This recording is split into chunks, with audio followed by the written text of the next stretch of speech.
જીપીએસસીમાં સ્વાગત છે મિત્રો. ઘણી બધી જે એક્ઝામો આવી રહી છે ભવિષ્યની અંદર, જેમ કે પીએસઆઈ ક્લાસ 1-2ની જીપીએસસીની એક્ઝામ છે, એના પછી ભવિષ્યમાં તમે જોશો તો ડીવાયએસઓ એસટીઆઈની એક્ઝામ આવવાની છે. તો આ બધી એક્ઝામની અંદર વિદ્યાર્થીઓને સૌથી મોટી જે સમસ્યા એ છે ઇતિહાસ યાદ રહેતો નથી. એમાંય ખાસ કરીને આધુનિક ભારતનો ઇતિહાસ કે જ્યાંથી સૌથી વધુ સવાલો પૂછાય છે એ આપણે યાદ નથી રહેતો. તેનું કારણ શું યાદ નથી રહેતો? તો સિમ્પલ કારણ છે કે આપણે એને ગોખીએ છીએ. સમજ? તો આજની તારીખમાં હું આજે તમારી સમસ્યા છે, ખાસ કરીને આ ટાઈપની સમસ્યા તમે જોઈ શકો છો. ઓગસ્ટ ઓફર, ક્રિપ્સ મિશન, વેવલ યોજના, કેબિનેટ મિશન બધું આપણે સેમ લાગે છે, બધાના મોઢા સેમ સેમ.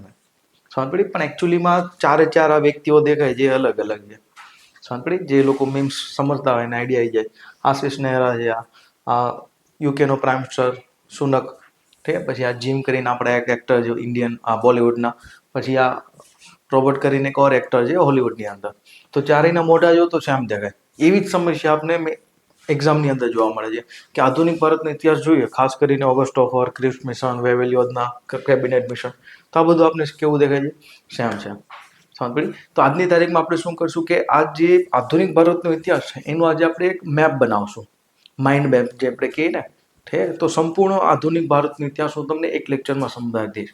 ઓબ્વિયસલી અહીંયા માઇન્ડ મેપ છે એટલે હું ટૂંકમાં બતાવીશ. સમજ પડી? તમારે બસ એને ખાલી ગોખી નાખવાનું છે, સમજી લેવાનું છે. એટલે આગળ જેટલી બી એક્ઝામ આવે એમાં આપણે ખાલી રિવિઝનમાં કામ આવી જાય આ વિડીયોથી. તો આજના લેક્ચરનો આપણું ટાર્ગેટ શું હોય કે ભાઈ આપણે એક આધુનિક ભારત ઇતિહાસનો એક માઇન્ડ મેપ બનાવવાના છીએ. એક જ લેક્ચરની અંદર આખો ઇતિહાસ સમાઈ જશે અને આપણે યાદ રહી જશે. સમજ પડી? તો સૌથી પહેલા તો આપણે જોશું કે ભાઈ 14મી 15મી સદી પછી યુરોપિયન પ્રજાનું ધીરે ધીરે આગમન થાય છે ભારતની અંદર. તો યુરોપિયન પ્રજામાં સૌથી પહેલા કોણ આવે છે? તો પોર્ટુગીઝ આવે છે. એના પછી આપણે જોશું તો ડચ આવશે, એના પછી બ્રિટિશ આવશે. બંને સાથે જ આવે છે પણ ડચ થોડોક ટાઈમ પહેલા પહોંચી જાય છે. એના પછી આપણે જોશું તો ડેનિશ આવશે, વચમાં આવીને વ્યાજ આવશે અને સૌથી છેલ્લે આવશે ફ્રેન્ચ. કોણ આવશે? ફ્રેન્ચ. સમજ પડી? તો આ બધા વચ્ચે કોમ્પિટિશન ચાલતી હતી. આ બધું આપણે ડિટેલમાં ભણી ચૂક્યા છીએ આગળ, એટલે હું અહીંયા ડિટેલમાં નથી ભણાવતો, ખાલી આપણે એક માઇન્ડ મેપ બનાવવાનો છે. સમજ પડી? આગળ જતા બ્રિટિશ લોકો પાવરફુલ થઈ જશે. એનું એક કારણ હતું પ્લાસીનું યુદ્ધ. પ્લાસીનું યુદ્ધ ક્યારે થયું હતું? જૂન 1757માં. આ યુદ્ધનું કારણ શું હતું? તો ભાઈ સિરાજુદ્દીન ઉદ્દૌલાએ આક્રમણ કરેલું ફોર્ટ વિલિયમ ઉપર. સમજ પડી? આ યુદ્ધની અંદર સિરાજુદ્દૌલાની હાર થઈ અને બ્રિટિશની જીત થઈ હતી. મીર જાફર નવાબ બનેલો. સમજ પડી? તો અહીંયા જે સંધિ થઈ હતી, અલીનગરની સંધિ, એના લીધે આખું પ્લાસીનું યુદ્ધ થયેલું. સમજ પડી? તો અહીંયા મીર જાફર નવાબ બનેલો. સમજ પડી? આ એ જ સમય હતો કે એક બાજુ પશ્ચિમની અંદર બંગાળની અંદર યુદ્ધ ચાલે છે, બીજી બાજુ ઉત્તર ભારતની અંદર જાન્યુઆરી 1961માં પાનીપતનું યુદ્ધ ચાલે છે. પાનીપતનું યુદ્ધ ત્રીજું. સમજ પડી? આ યુદ્ધની અંદર અહેમદ શાહ અબ્દાલી યા તો અહેમદ શાહ દુરાની વર્સિસ મરાઠા પેશવા કોણ હતા? બાલાજી બાજીરાવ. કોણ હતા? બાલાજી બાજીરાવ. એટલે કે નાના સાહેબ, પણ એ લડવા નહીં જાય. એના છોકરા જશે વિશ્વાસનાથ રાવ, એનો ભત્રીજો જશે સદાશિવરાવ. સમજ પડી? આ બેના મૃત્યુ થઈ જશે. આગળ જતા મરાઠા નબળા પડી જશે. બીજી બાજુ બંગાળની અંદર અહીંયા બક્સરનું યુદ્ધ થશે ઓક્ટોબર 1964. એની અંદર 3 લોકો હતા. એક બાજુ સુજાઉદ્દૌલા જે અવધનો નવાબ હતો, બીજી બાજુ શાહ આલમ દ્વિતીય જે બાદશાહ હતો, અને બીજી બાજુ તો મીર કાસિમ. આ 3ની સેનાની સામે ઈસ્ટ ઇન્ડિયા કંપનીની સેના જીતી ગઈ. તો આ યુદ્ધ પછી આ લોકોને એક સંધિ કરવી પડી હતી. એ સંધિનું નામ હતું અલ્હાબાદની સંધિ. અને આ સંધિ પ્રમાણે આ સંધિ થઈ હતી 1765માં. આ સંધિ પ્રમાણે હવે ઈસ્ટ ઇન્ડિયા કંપનીને દીવાની અધિકારો મળ્યા. કોના અધિકારો મળ્યા? દીવાની, એટલે કે કર વસૂલવાની સત્તા. ક્યાંથી? બંગાળમાંથી. અને આ દીવાની અધિકાર આપવાવાળો વ્યક્તિ કોણ હતો? તો શાહ આલમ દ્વિતીય. સમજ પડી? કોણ હતો? શાહ આલમ દ્વિતીય. પડી સમજ? તો બક્સરના યુદ્ધ. એના પછી જોશું કે ભાઈ દીવાની અધિકારો મળી ગયા કોને? બ્રિટિશને. તો ધીરે ધીરે બ્રિટિશ લોકોએ પોતાની સત્તા સ્થાપિત કરી. તો 1765 પછી બ્રિટિશ સત્તાની પ્રોપરલી શરૂઆત થઈ. તો સૌ પ્રથમ ગવર્નર બની કોઈ વ્યક્તિ આવે છે તો એ કોણ હતું? Robert Clive. 2 વર્ષ માટે ગવર્નર રહેશે. જો કે આગળ એ ગવર્નર રહી ચૂકેલો 1765 થી 1767. આના સમયની જે મેઇન વસ્તુ એ છે કે બંગાળની અંદર દ્વિધ શાસન વ્યવસ્થા હતી, મતલબ કે ડાયરકી સિસ્ટમ, 2 લોકોનું શાસન, એક બાજુ બંગાળના નવાબનું, બીજી બાજુ ઈસ્ટ ઇન્ડિયા કંપનીનો. ઈસ્ટ ઇન્ડિયા કંપની પાસે દીવાની અધિકારો હતા અને નવાબ પાસે નિઝામતના અધિકાર હતો. સમજ પડી? આ વિશે આપણે ભણી ચૂક્યા છીએ ઓલરેડી. પાછળના તમે વિડીયો જોશો મોડર્ન ભારત, આધુનિક ભારતના ઇતિહાસના, તો ત્યાં તમને મળી જશે. રોબર્ટ ક્લાઇવ પછી વેલેસ્ટ કરીને ગવર્નર આવે છે 1767 થી 69. આના સમયની અંદર મહત્વનું જો કોઈ યુદ્ધ થયું તો એ હતું પ્રથમ એંગ્લો મૈસૂર યુદ્ધ. એનો ટાઈમ ભાઈ સેમ જ છે આની સાથે. અને આના સમયની અંદર ભાઈ મૈસૂરનો જે શાસક હતો હૈદર અલી, એ આક્રમણ કરશે કેની ઉપર? મદ્રાસ ઉપર. અને બ્રિટિશ લોકોની હાર થશે અને આગળ જતા એને સંધિ કરવી પડશે, મદ્રાસની સંધિ. આ સંધિ પ્રમાણે હવે આ બંને મિત્ર હતા. જો હૈદર અલીને મદદની જરૂર પડશે તો બ્રિટિશ લોકો એને શું કરશે? મદદ કરશે. તો આ યુદ્ધ કોના સમયમાં થયું હતું? વેલેસ્ટના સમયમાં. સમજ પડી? આગળ જતા એક વ્યક્તિ આવશે જેનું નામ હતું કાર્ટિયર. 2 વર્ષ માટે રહેશે 1769 થી 1772. આના સમયમાં કોઈ યુદ્ધ થશે નહીં. સમજ પડી? આના સમયમાં કંઈ થવાનું નથી. એના પછી આવશે વોરન હેસ્ટિંગ 1772 થી 1785. હવે આને આવવા પાછળના કારણો ક્યાં હતા આપણે આધુનિક ભારતના ઇતિહાસની સિરીઝની અંદર ભણી ચૂક્યા છીએ. કરપ્શન વધી ગયું હતું, ઈસ્ટ ઇન્ડિયા કંપની કોર્ટમાં ચાલતી હતી. સમજ પડી? ઈસ્ટ ઇન્ડિયા કંપનીના અધિકારીઓ અઢળક પૈસા કમાતા હતા અને કરપ્શન ચાલતું હતું અને ઈસ્ટ ઇન્ડિયા કંપની લોસમાં ચાલતી હતી. એટલે કંપનીને રેગ્યુલેટ કરવા માટે 1773માં શું આવે છે? Regulating act. શું આવે છે? Regulating act. આ એક્ટની અંદર કહેવામાં આવેલું કે હવેથી ઈસ્ટ ઇન્ડિયા કંપની જે છે એની જે બોર્ડ ઓફ મેમ્બર હતું યા કોડ ઓફ ડાયરેક્ટર, એની સંખ્યા 18 થી વધારીને 24 કરવામાં આવી હતી. સમજ પડી? આ લોકોના રિપોર્ટ હવે ત્યાંની સંસદમાં આપવા પડશે. બીજું કે બંગાળનો જે ગવર્નર હતો, ઠીક છે, એને નામ આપવામાં આવ્યું ગવર્નર જનરલ ઓફ બેંગોલ. સમજ પડી? તો ગવર્નર જનરલ ઓફ બેંગોલ કોણ બને છે સૌપ્રથમ? Warren Hastings. અને આની અંતર્ગત હવે મદ્રાસ અને બોમ્બેના જે ગવર્નરો છે આવશે. સમજ પડી? હા ને? પછી સુપ્રીમ કોર્ટ બન્યું હતું ને એ બધું આપણે ઓલરેડી ભણી ચૂક્યા છીએ. તો વોરન હેસ્ટિંગના સમયમાં સૌપ્રથમ કોઈ યુદ્ધ થશે તે હતું ફર્સ્ટ એંગ્લો મરાઠા યુદ્ધ 1775 થી 1782. આની અંદર આપણે કીધેલું કે પેશવાજી ભાગીને રઘુનાથરાવ ભાગીને અંગ્રેજો પાસે મદદ માંગવા જશે કે ભાઈ મને પેશવા બનાવો. એટલે એના વચ્ચે સુરતની સંધિ થઈ. પણ આ સંધિ વોરન હેસ્ટિંગને મંજૂર નહીં આવે એટલે કેપ્ટન અપટનને મોકલશે અને બીજી સંધિ થશે પુરંદરની સંધિ 1776. પુરંદરની સંધિ હોવા છતાંય તે બોમ્બેના જે બ્રિટિશ અધિકારીઓ એ પુણે ઉપર આક્રમણ કરશે અને નામોસી ભરી હાર થશે. કોની? બ્રિટિશ અધિકારીઓની. એટલે એને પેશવા સાથે સંધિ કરવી પડશે, વડગાંવની સંધિ. આ સંધિ માન્ય નહીં રાખે કોણ? Warren Hastings. વોરન હેસ્ટિંગ આક્રમણ કરશે અને આગળ જતા સંધિ થશે પ્રોપરલી સાલબાઈની સંધિ 1782. આ સંધિ પ્રમાણે બ્રિટિશને પહેલી વાર અહીંયા સાલસેટ અને એલિફન્ટાના ટાપુ મળ્યા. બીજું કે 20 વર્ષ માટે બંને વચ્ચે શું થઈ ગઈ? શાંતિ થઈ ગઈ. કોના સમયમાં? વોરન હેસ્ટિંગના સમયમાં. વોરન હેસ્ટિંગના સમયમાં બીજું શું થાય છે? તો એના સમયમાં કાયદાનું સંહિતાકરણ થાય છે. તો પહેલી વાર કાયદાનું સંહિતાકરણ એટલે કે કાયદા લખવાનું કામ કોણ કરાવે છે? Warren Hastings. સમજ પડી? વોરન હેસ્ટિંગ પછી એક વ્યક્તિ પાવરમાં આવે છે ગવર્નર જનરલ બનીને ભારતની અંદર. એનું નામ હતું કોર્નવોલિસ. કોણ આવે છે? કોર્નવોલિસ. કોર્નવોલિસ આવવા પાછળના કારણો ક્યાં હતા? તો 1784માં પેરિસની સંધિ થઈ. પેરિસની સંધિ પ્રમાણે અમેરિકા હવે આઝાદ બન્યું. તો બ્રિટિશ પાસેથી અમેરિકા વયું ગયું. સમજ પડી? બીજું કે વોરન હેસ્ટિંગના સમયમાં તે ગવર્નર જનરલની જે કાઉન્સિલ હતી એમાં ટોટલ 4 સભ્યો હતા. એ વચ્ચે બી ડખા ચાલતા હતા. તેના લીધે શું થશે કે પિટ્સ ઇન્ડિયા એક્ટ આવશે 1784.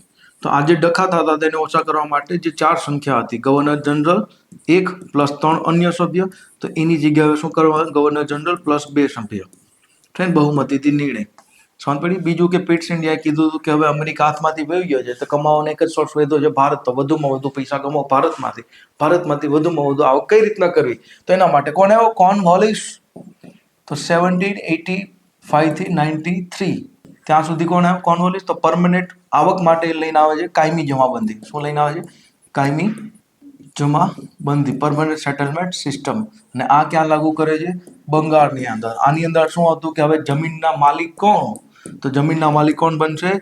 જમીનદાર. કોણ બનશે? જમીનદાર.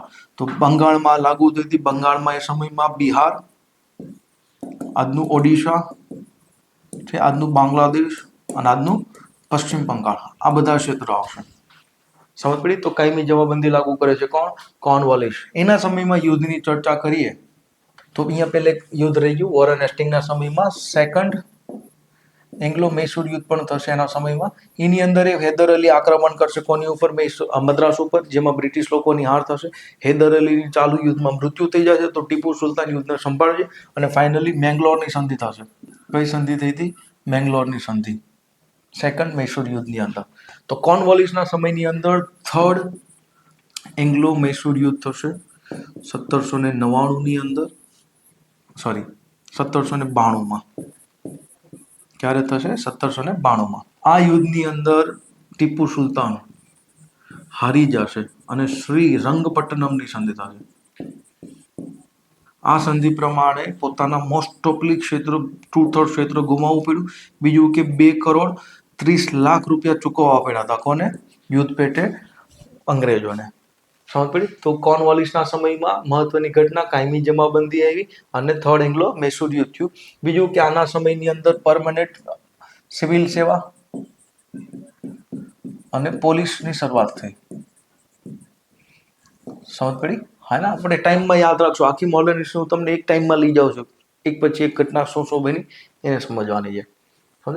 કોર્નવોલિસ પછી ભારતની અંદર આવે છે જ્હોન સોર.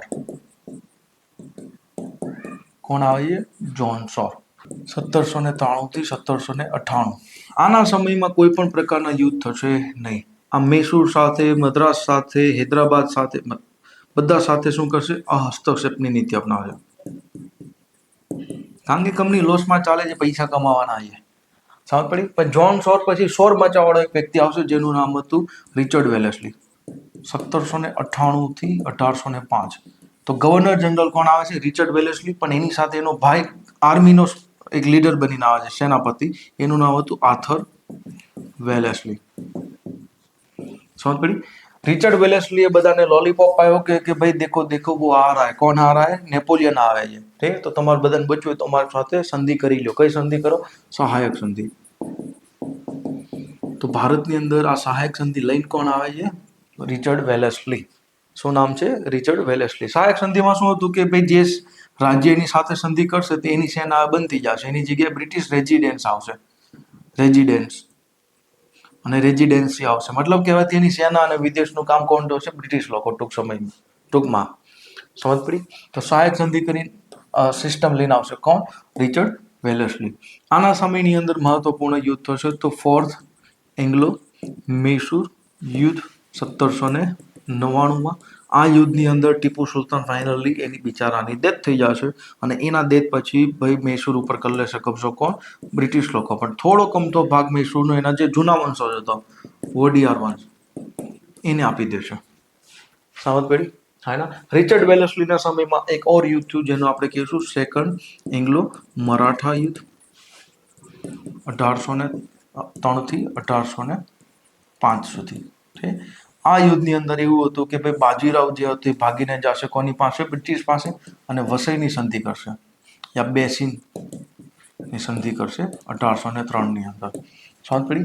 હા ના. આ સંધિ એટલે કે સહાયક સંધિ હતી, એના લીધે યુદ્ધ થશે. તો આ યુદ્ધની અંદર હોલકર, સિંધિયા અને ભોસલે, આ ત્રણેય લોકો લડશે અને ત્રણેય લોકોની હાર થશે અને ત્રણેય સાથે અલગ અલગ સંધિ થશે. સમજ પડી? હા ના. તો આની વિશે આપણે ચર્ચા કરી ગયા છીએ. અને ચાલુ યુદ્ધની અંદર તે વધારે પડતો ઈસ્ટ ઇન્ડિયા કંપનીનો ખર્ચો વધતો જતો, તેના લીધે રિચર્ડ વેલેસ્લીને તરત પાછો બોલાવી લેવામાં આવશે કે ભાઈ આવી જા, તારા લીધે ખર્ચો વધી જાય છે. સમજ પડી? તો રિચર્ડ વેલેસ્લીને પાછો બોલાવી લીધો અને જ્હોન બાર્લો પાવરમાં આવશે 1805 થી 1807, 2 વર્ષ. જોન બાર્લો બાબલા જેવો હતો, કઈ કર્યું નથી. તો એના પછી આવશે મેયો. કોણ આવશે? મેયો. 1807 થી 1813. આના સમયની અંદર થશે એવું કે ભાઈ એ સમયમાં રણજીતસિંહ પંજાબનો એક મહત્વપૂર્ણ રાજા હતો. તો એની સાથે સંધિ કરવામાં આવશે, જેને કહેવાશે અમૃતસરની સંધિ. 1809. ક્યારે થશે? 1809 ની અંદર. કોના વચ્ચે થશે? તો ભાઈ મેયો જે છે એ એક વ્યક્તિને મોકલ છે, એનું નામ હતું ચાર્લ્સ મેડકાફ. તો ચાર્લ્સ મેડકાફ સંધિ કરવા જશે રણજીતસિંહ સાથે. સમજ પડી? હા ના, બસ એટલું યાદ રાખવાનું છે. એના પછી મહત્વનું હોય તો 1813 નો ચાર્ટર એક્ટ. મેં કીધેલું છે આ એક્ટની અંદર ધીરે ધીરે ઔદ્યોગિક ક્રાંતિ આવી ગઈ, તો બ્રિટિશ ઉપર દબાણ હતું કે ભાઈ ઈસ્ટ ઇન્ડિયા કંપનીની મોનોપોલી તોડો. તો અહીંયા ઈસ્ટ ઇન્ડિયા કંપનીની મોનોપોલી તોડવામાં આવશે. તો ચા અને ચીન સિવાય બધા વ્યાપાર બ્રિટિશના બધા લોકો માટે ઓપન થઈ ગયા. ખાલી ચા અને ચીનનો વ્યાપાર કોણ કરશે? East India company. સમજ પડી? અને એના સાથે સાથે એક નવો ગવર્નર આવશે જેનું નામ હતું ફ્રાન્સિસ હેસ્ટિંગ. 1813 થી 1823. આના સમયની મહત્વપૂર્ણ 2 યુદ્ધ થયા છે. એક તો પ્રથમ એંગ્લો નેપાળ યુદ્ધ 1814 થી 1600. આ યુદ્ધની અંદર નેપાળની હાર થઈને નેપાળને સંધિ કરવી પડી, સુગોલુની સંધિ. અને આ સંધિ પ્રમાણે નેપાળે ઘણા બધા ક્ષેત્રો ગુમાવવા પડ્યા અને ભારત અને નેપાળ વચ્ચે એક બાઉન્ડ્રી બની હતી આ સંધિ પ્રમાણે. બીજું આના સમયની અંદર 1819 યુદ્ધ થયું, જેનું નામ હતું થર્ડ એંગ્લો મરાઠા યુદ્ધ. કયું થયું? થર્ડ એંગ્લો મરાઠા યુદ્ધ. આપણે કારણો વારણો ભણી ચૂક્યા છીએ, આપણે કોઈ ડિટેલ કરવાની જરૂર નથી. આ યુદ્ધની અંદર મરાઠાની હાર થઈ, તો મરાઠા જે પરિસંઘ હતું એને નાબૂદ કરવામાં આવ્યું. જે બાજીરાવ તૃતીય હતો એને પેન્શન આપીને પીઠુર મોકલી દીધો.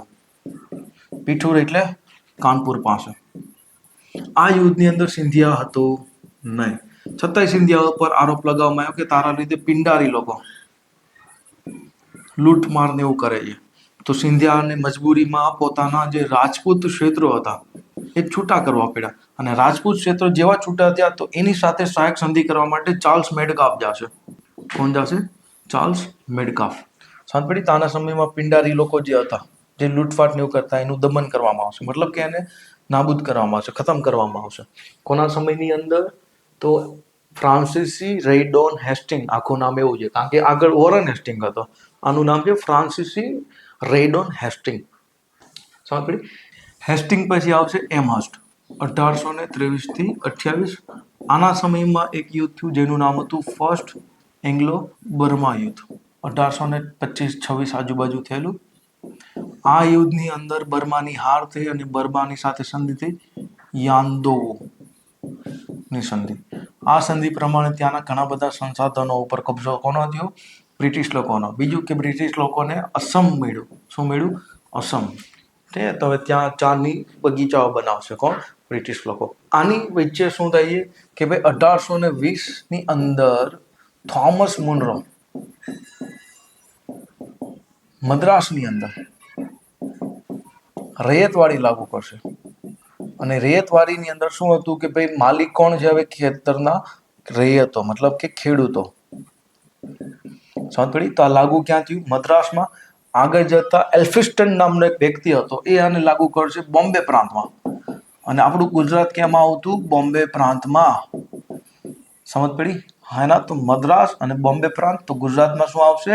રૈયતવાડી. શું આવશે? રૈયતવાડી. સમજ પડી? આગળ જતા અસમ કબજે કરશે. હમણાં આપણે જોયું ને અસમ કબજે કર્યું છે, તો અસમમાં શું લાગુ પડશે? રૈયતવાડી. આગળ જતા આપણે ભણશું સિંધ કબજો કરશે, તો ત્યાંય શું લાગશે? રૈયતવાડી. સમજ પડી? એવી રીતના એક વ્યક્તિ હતો હોલ્ટ મેકન્જી, એના દ્વારા મહાલવારી લાગુ કરવામાં આવશે. ક્યાં? ઉત્તર ભારતની અંદર. 1823 પછી. સમજ પડી? તો અહીંયા પણ માલિક કોણ હશે? ખેડૂતો. સમજ પડી? પણ કર વસૂલ છે કોણ? તો ત્યાંનો મુખિયા. આપણે ઓલરેડી આ બધી વસ્તુ ભણી ગયા છે, ખાલી આપણે અહીંયા મેપ બનાવવાનો છે, માઇન્ડમાં યાદ રહી જાય એટલે આપણે કહેશું માઇન્ડ મેપ. શું કહેશું? Mind map. સમજ પડી? એમહર્સ્ટ પછી આવવાનો છે વિલિયમ બેન્ટિંગ. વિલિયમ બેન્ટિંગ આવશે 1828 થી 1835. આના સમયમાં શું થયું તો ભાઈ ઘણા બધા ક્ષેત્રો ઉપર ઇનડાયરેક્ટલી યુદ્ધ વગર એને કબજો કર્યો હતો, જેમ કે મૈસૂર, કછાર અસમ પાસે આવેલી જગ્યા છે, સમજ પડી. પણ આને આપણે જે સુધારા તરીકે યાદ રાખીએ છીએ. શેના તરીકે યાદ રાખીએ? સુધારક તરીકે. તો આના સમયની અંદર 1833 નો ચાર્ટર એક્ટ આવ્યો. આ એક્ટ પ્રમાણે હવે જે ઈસ્ટ ઇન્ડિયા કંપની છે એ માત્ર ટ્રસ્ટ રહી, સમજ પડી. પ્રશાસનિક કામ જ જોવાના છે, ખાલી કયા કામ જોવાના છે? પ્રશાસનિક કાર્ય. બાકી બધા કાર્ય હવે કોના થઈ ગયા? બ્રિટિશ સંસદ અંતર્ગત, સમજ પડી. આની અંદર પહેલી વાર ગવર્નર જનરલ જે હતો, ઠીક છે, ગવર્નર જનરલ ઓફ બેંગોલ, એની જગ્યાએ ગવર્નર જનરલ ઓફ ઇન્ડિયા નામ આવ્યું. તો ગવર્નર જનરલ ઓફ ઇન્ડિયા કોણ બન્યું સૌપ્રથમ? વિલિયમ બેન્ટિંગ, સમજ પડી. આ એક્ટની અંદર કહેવામાં હતું કે ભારતમાં સુધારા કરવા પડશે, એના માટે આ લોકો આવશે કાયદા પંચ. શું આવશે? કાયદા પંચ. અને એનો એક સભ્ય તરીકે આવશે મેકાલે. કોણ આવશે? મેકાલે, સમજ પડી. તો મેઇન પોઈન્ટ આપણે યાદ રાખવાના છે. તો વિલિયમ બેન્ટિંગની અંદર શું આવશે? કાયદા આયોગ, કાયદા પંચ. એનો સભ્ય કોણ હતો? મેકાલે, સમજ પડી. આને ઘણા બધા સુધારા કર્યા અને 1835માં મેકાલે શિક્ષા નીતિ લાગુ થઈ. અંગ્રેજી શિક્ષાની શરૂઆત થઈ ભારતની અંદર. કઈ શિક્ષાની શરૂઆત થઈ? અંગ્રેજી શિક્ષા, સમજ પડી. પણ એની પહેલા ભારતની અંદર ઘણા બધા સુધારા કર્યા, જેમ કે સતી પ્રથા ઉપર પ્રતિબંધ લગાવ્યો 1829 આજુબાજુ. આગળ જતા શિશુ હત્યા ઉપર પ્રતિબંધ લગાવ્યો હતો 1830 સુધીમાં. અને આગળ જતા જે દાસ લોકો હતા, મતલબ કે ગુલામ, એની ઉપર પ્રતિબંધ લગાવશે 1833 આવતા 35 આવતા, સમજ પડી. અને દાસ ઉપર પ્રતિબંધ લગાવવાની વાત ક્યાં થઈ હતી? ચાર્ટર એક્ટની અંદર.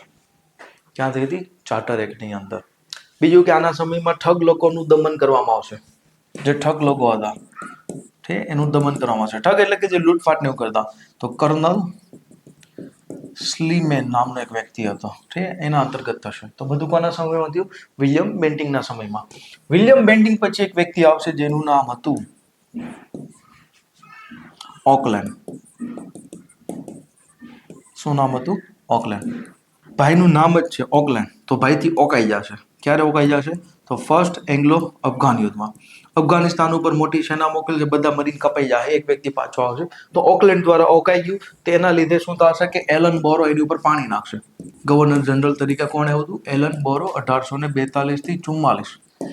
તો ભાઈ ઇંગ્લેન્ડથી, મતલબ કે ઓકલેન્ડથી ઓકાઈ ગયું, તેની ઉપર પાણી નાખ્યું એલન બોરોએ. કઈ રીતના? તો સિંધ વિજય પ્રાપ્ત કરીને. સિંધ ઉપર કલ્લેશે કબજો કરવો નહોતો, છતાંય કરવો પડ્યો મજબૂરીમાં, કારણ કે અફઘાનિસ્તાનમાં હારી ગયા તો ભાઈ. તો સિંધ વિજય કરવાની હતી નહીં, પણ ઇંગ્લેન્ડ બ્રિટિશ દ્વારા જે અફઘાનિસ્તાનમાં હરાઈ ગયો તો ભૂંડા લાગ્યા, તો એના લીધે સિંધ વિજય કરશે. અને આ વિજય પ્રાપ્ત કરવા માટે ચાર્લ્સ નેપિયર વ્યક્તિ જશે. કોણ જશે? ચાર્લ્સ નેપિયર નામનો વ્યક્તિ. સાંભળી. તો ઓકલેન્ડથી ઓકાઈ ગયું તો એલન બોરો એની પર નાખશે પાણી, અને આ પાણી નાખવા માટે કોણ જશે? નેપિયર. કોણ જશે? નેપિયર. તો બોરો પછી આવશે હાર્ડિંગ. કોણ આવશે? હાર્ડિંગ. 1844 થી 48. અને આના સમયની અંદર થશે ફર્સ્ટ એંગ્લો શીખ યુદ્ધ 1845 આજુબાજુ. એની અંદર શીખ લોકોની હાર થઈ. શું થઈ? શીખ લોકોની હાર થઈ અને એક સંધિ કરવી પડી, લાહોરની સંધિ. અને આ સંધિ પ્રમાણે શીખ લીડર હતો એક સેનાનો અધિકારી, તે ડોગરા. તો 50 લાખ રૂપિયા દઈને આ ડોગરા જે છે એક કાશ્મીર મેળવશે, સમજ પડી. આપણે એની ચર્ચા કરેલી છે. હાર્ડિંગ પછી જે એક વ્યક્તિ આવશે જેનું નામ હતું ડેલ હાઉસી. કોણ આવે છે? ડેલ હાઉસી.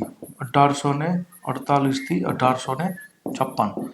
સમજ પડી. હવે આ ભાઈ 3 પ્રકારની નીતિ અપનાવશે. કાં તો યુદ્ધ કરો, યા તો ખાલસા નીતિ. મેળ ન આવે તો કુશાસનના નામે. તો આના સમયમાં યુદ્ધ જોશું તો ભાઈ સેકન્ડ એંગ્લો શીખ યુદ્ધ છે 1848માં, જેમાં શીખ લોકોની હાર થઈ અને પંજાબ ઉપર કબજો થઈ ગયો. કોનો? બ્રિટિશ લોકોનો. દિલીપ સિંહ કરીને જે રાજા હતો એને પેન્શન આપીને ઇંગ્લેન્ડ મોકલી દીધો, સમજ પડી. બીજું કે આના સમયમાં સેકન્ડ એંગ્લો બર્મા યુદ્ધ થયું અને દક્ષિણ બર્મા ઉપર થઈ ગયો કબજો. કોનો? બ્રિટિશ લોકોનો. ખાલસા નીતિ એટલે કે જે લોકોનો બાયોલોજીકલ પુત્ર નથી, મતલબ કે જે લોકોએ દત્તક પુત્ર લીધા છે એને રાજ્ય મળશે નહીં. બધા રાજ્ય કોના થઈ જશે? બ્રિટિશની અંદર. તો સૌથી પહેલા અહીંયા શિકાર કોણ બને છે? સતારા, સમજ પડી. એવી રીતના નાગપુર, ઝાંસી, સંભલ, ઉદયપુર. તો હવે ઘણા બધા રાજ્ય એના શિકાર બને છે ખાલસા નીતિના. સમજ પડી? તો ઝાંસીની રાણી લડશે એની સામે. કુશાસન એટલે કે ભાઈ તમને શાસન કરતા નથી આવડતું એટલે આ ક્ષેત્ર થઈ ગયું મારું. એવી રીતના અવધનું કરી લીધો કબજો 1856 સમજ પડી? તો આપણે ડિટેલમાં ભણી ચૂક્યા છે. તો કુલ મળીને ડેલહાઉસી આવતા ભારતનો 2/3 ક્ષેત્ર કોના અંતર્ગત આવતી ગયું હતું? બ્રિટિશ અંતર્ગત. ડેલહાઉસી બ્રિટિશને આ બધી નીતિના લીધે આગળ જતા એક બહુ મોટો કાંડ થઈ ગયો બ્રિટિશ માટે. એને આપણે કહીશું 1857 વિદ્રોહ. કયો? 1857 વિદ્રોહ થયો. એની અંદર જે લડવાવાળા લોકો હતા, એક બાજુ બેરકપુરથી શરૂઆત થઈ. બેરકપુરના સૈનિકોએ વિદ્રોહની શરૂઆત કરી. એના કારણો ક્યાં ક્યાં હતા આપણે ભણી ચૂક્યા છીએ. મેરઠમાં સેનાનો વિદ્રોહ થયો. મેરઠથી સેના દોડતી દોડતી ગઈ ક્યાં? દિલ્હી. દિલ્હીમાં બહાદુર શાહ જફર તૃતીય બાદશાહ બેઠો હતો. એને કીધું કે લડો અમારી સાથે. તેણે કીધું ઉંમર થઈ ગઈ છે, તેની જગ્યાએ બખ્ત ખાન લડશે. બીજી બાજુ ઝાંસીમાંથી આવશે રાણી લક્ષ્મીબાઈ. દિલ્હીમાં કોણ હતું? બહાદુર શાહ અને બખ્ત ખાન. અવધમાંથી આવશે હજરત મહલ બેગમ. કાનપુરમાંથી લડશે કોણ? બાજીરાવ તૃતીયનો દત્તક પુત્ર નાના સાહેબ. અને એનો એક હતો સેનાપતિ, એનું નામ હતું તાત્યા તોપે. બિહારમાંથી કોરસની બધા લોકો લડશે. સમજ પડી? અંગ્રેજો કૃતાર્થ વિદ્રોહને દબાવવાનો પ્રયત્ન કરશે. અને આના લીધે શું થશે કે આ સમયમાં 1856 કેનિંગ ગવર્નર બનીને આવ્યા હતા. કોણ આવ્યો હતો? કેનિંગ. તો આના સમયમાં વિદ્રોહ થશે. સમજ પડી? તો આ સમયમાં કેનિંગ વિદ્રોહના સમયમાં કેનિંગ ગવર્નર જનરલ હતો ભારતનો. તો 1856 થી 1862 સુધી આ વ્યક્તિ પાવરમાં રહેશે. તો કેનિંગના સમયમાં વિદ્રોહ દબાશે. તો શું થશે કે હવે ઈસ્ટ ઇન્ડિયા કંપની ઘણા ટાઈમથી લડતી હતી, તો એની જગ્યાએ કોણ આવશે? હવે ડાયરેક્ટ તાજનું શાસન. શું આવશે? તાજનું શાસન. એના માટે વિક્ટોરિયા ઘોષણા કરશે. શું ઘોષણા કરશે? કે હવેથી અમે કોઈ પણ વિસ્તારવાદી નીતિ અપનાવશું નહીં. જેટલું ક્ષેત્ર છે અમારું એટલું જ અમે રાખશું. ઠીક? અમે કોઈ પણ હવે વિસ્તારવાદી નીતિ નહીં અપનાવી. જે ઈસ્ટ ઇન્ડિયા કંપની સાથે પહેલા ટ્રીટી થઈ હતી એ ટ્રીટી ચાલુ રહેશે રજવાડાઓ સાથે. સમજ પડી? તો તાજનું શાસન વહી ગયું. હવે શું હતું કે ઇંગ્લેન્ડ ઈસ્ટ ઇન્ડિયા કંપની ઉપર બે રીતના કંટ્રોલ હતું. એક હતું code of director yeah board of director, અને એક બન્યું હતું પ્રિન્સ ઇન્ડિયા એક્ટની અંદર બોર્ડ ઓફ કંટ્રોલ. તો બોર્ડ ઓફ કંટ્રોલની જગ્યાએ અહીંયા નવા શબ્દ આવશે તાજના શાસનની અંદર. એને આપણે કહેશું SOS, ભારત સચિવ. શું કહેશું? ભારત સચિવ યા હિન્દ વજીર. અને બોર્ડ ઓફ ડાયરેક્ટર કે જ્યાં પહેલા ગવર્નર જનરલ હતો એનું નામ થઈ જશે અહીંયા શું? વાઇસરોય. શું નામ થઈ જશે? વાઇસરોય. તો પ્રથમ વાઇસરોય તરીકે કોણ આવશે? તો ભાઈ કેનિંગ. કોણ આવશે? કેનિંગ. સમજ પડી? હા ને? તો વિક્ટોરિયાની ઘોષણા થઈ. અહીંયા ગવર્મેન્ટ ઓફ ઇન્ડિયા એક્ટ આવશે 1858 અને આગળ જતા ભારત પરિષદ એક્ટ 1861. સમજ પડી? હા. તો આમાં ઘણા બધા સુધારા કરવામાં આવ્યા હતા. એની આપણે ચર્ચા ઓલરેડી કરી લીધેલી છે. સમજ પડી? તો કેનિંગના સમયની અંદર જો આ વસ્તુ વાત કરીએ તો અહીંયા પોર્ટફોલિયો સિસ્ટમ ચાલુ થશે. કઈ સિસ્ટમ ચાલુ થશે? પોર્ટફોલિયો. મતલબ કે કોઈ એક વ્યક્તિને જવાબદારી સોંપવામાં આવશે કે આ ડિપાર્ટમેન્ટ તારે જ સંભાળવાનો છે. તો કેનિંગ પછી આવશે એલિગન. એલિગનનું કોઈ કામ નથી. એલિગન પછી આવશે જોન્સ લોરેન્સ 1863 થી 69. આના સમયમાં વધારે કંઈ થશે નહીં. બસ એટલું થશે કે લંડનથી ભારત સુધી પહેલી વાર ટેલિગ્રાફની લાઈન નખાશે. શું નખાશે? ટેલિગ્રાફની લાઈન. બીજું કે 1869 પહેલી વાર સુએજ કેનાલ બનશે. શું બનશે? Sewage canal. એટલે કે ભારત અને બ્રિટિશ વચ્ચેનું જે અંતર હતું એ ઘટી જશે ઘણું બધું. સમજ પડી? તો જોન્સ લોરેન્સ યાર લોરેન્સ બિશ્નોય. એના પછી લોર્ડ મેયો આવશે. કોણ આવશે? મેયો. સમજ પડી? આગળ એક મેયો આવી ગયો છે. આ બીજો મેયો છે. 1869 થી 1872 સુધી કોણ આવશે? મેયો. કોણ આવશે? મેયો. મેયોના સમયમાં પહેલી વાર નાણાકીય બાબતો અહીંયા વિકેન્દ્રીયકરણ થશે. મતલબ પ્રાંતોને કહેવામાં આવશે કે તમારી રીત નહીં, તમે પૈસા કમાઓ. સ્થાનીય સ્વશાસન સંસ્થાઓ જે ધીમે ધીમે બનશે તો એ લોકો માટે શરૂઆત કરવામાં આવશે કે નાણાકીય વિકેન્દ્રીકરણ, કે હવે તમે સોર્સ ઉભા કરો. આની સમયની અંદર તે પ્રથમ વસ્તી ગણતરી થઈ હતી. શું થઈ? પ્રથમ વસ્તી ગણતરી થઈ. આના સમયમાં અજમેર કોલેજની સ્થાપના થશે. જે પ્રિન્સલી સ્ટેટ હતા એના જે પ્રિન્સ લોકો હતા એ લોકોને ભણવા માટે. ઠીક અને અહીંથી જ એક સ્પીચર આવેલું છે student of the year. Lord Mayo પછી આવશે નોર્થ બુક. કોણ આવશે? Northbrook. અચ્છા, મેયોની એક પોઈન્ટ યાદ રાખજો કે વહાબી આંદોલનના લીધે બિચારાની મર્ડર થઈ જશે ઠીક અંદમાન નિકોબારમાં. નોટબુકનો સમય હતો 1872 થી 76. આના સમયમાં બહુ કંઈ થવાનું નથી, પણ મલ્હાર રાવ કરીને એક શાસક હતો બરોડાનો, એની ઉપર આરોપ લગાવવામાં આવશે કે તે ઝેર દેવાનો પ્રયત્ન કર્યો, તેને હટાવી દેવામાં આવશે. નોટબુક પછી સૌથી ખરાબ વ્યક્તિ આવ્યો, તેનું નામ હતું લિટન. કોણ આવે છે? લિટન. 1876 થી 80. આના સમયમાં ઘણા બધા બિલો કામ થશે જે બધા વિવાદિત હતા એ સમયમાં. સૌથી પહેલા તો રોયલ ટાઇટલ એક્ટ, મતલબ કે તમને તમારી ઓકાત પ્રમાણે ટાઇટલ મળશે, ઉપાધિઓ મળશે. 1876માં કાયદો લઈને આવ્યો. આપણે ચર્ચા કરેલી છે ઓલરેડી. આના સમયની અંદર 1875માં દખ્ખનના દંગા થશે, મતલબ ઓલરેડી ચાલતા હતા દખ્ખનના દંગા. સમજ પડી? બીજી બાજુ દખ્ખનની અંદર દુષ્કાળ આવશે. શું ચાલતું હશે? દુષ્કાળ. દુષ્કાળમાં હજારો લાખોમાં લોકો મૃત્યુ પામશે. પણ આ ભાઈ 1877માં ક્વીન વિક્ટોરિયા ભારતમાં આવી તેના લીધે દિલ્હી દરબારનું આયોજન કરશે અને ત્યાં મોજ ચોકથી દારૂ બારૂ મુર્ગા ખાતા હશે. સમજ પડી? પણ અહીંયા ભારતના લોકો ભૂખ્યા મરતા હશે. ઠીક, તો દિલ્હી દરબારનું આયોજન થશે. સમજ પડી? બીજું કે અહીંયા વર્નાકુલમ પ્રેસ એક્ટ આવશે. ભારતીય જેટલી બી ભાષાઓ હતી, ભારતીય ભાષા એની ઉપર લગાવી દેશે પ્રતિબંધ. અથવા એટલે કે પ્રતિબંધનો મતલબ કે જો તમારે ન્યૂઝપેપર ચાલુ કરવું હોય તો તમારે એક તો પહેલા એડવાન્સમાં પૈસા જમા કરાવવા પડશે અને જે બી લેખો લખો એ મેજિસ્ટ્રેટને બતાવવા પડશે. મેજિસ્ટ્રેટ કહે છે ઓકે તો ઓકે, જો તમે આનું ઉલ્લંઘન કરશો તો તમારા જે પૈસા છે એ જમા થઈ જશે. સમજ પડી? તો વર્નાકુલમ પ્રેસ એક્ટ આવશે. કોના સમયમાં? લિટનના સમયમાં. આની સમયની અંદર જ સેકન્ડ એંગ્લો અફઘાન યુદ્ધ થશે. ઠીક, એની અંદર ફરીથી બ્રિટિશ લોકો માર ખાઈને આવશે. સમજ પડી? તો લિટનના સમયમાં ઘણા બધા કામ થયા, કેવા બકવાસ કામ થયા. લિટન પછી કોઈ સારો માણસ આવ્યો હતો, એનું નામ હતું રિપન યા રિપોન. 1880 થી 1884. તો આના સમયમાં તો વર્નાકુલમ પ્રેસ એક્ટ આવ્યો તો એને થોડોક રિલેક્સ કરશે કે મોજ કરો. સમજ પડી? લખો તમ તારે.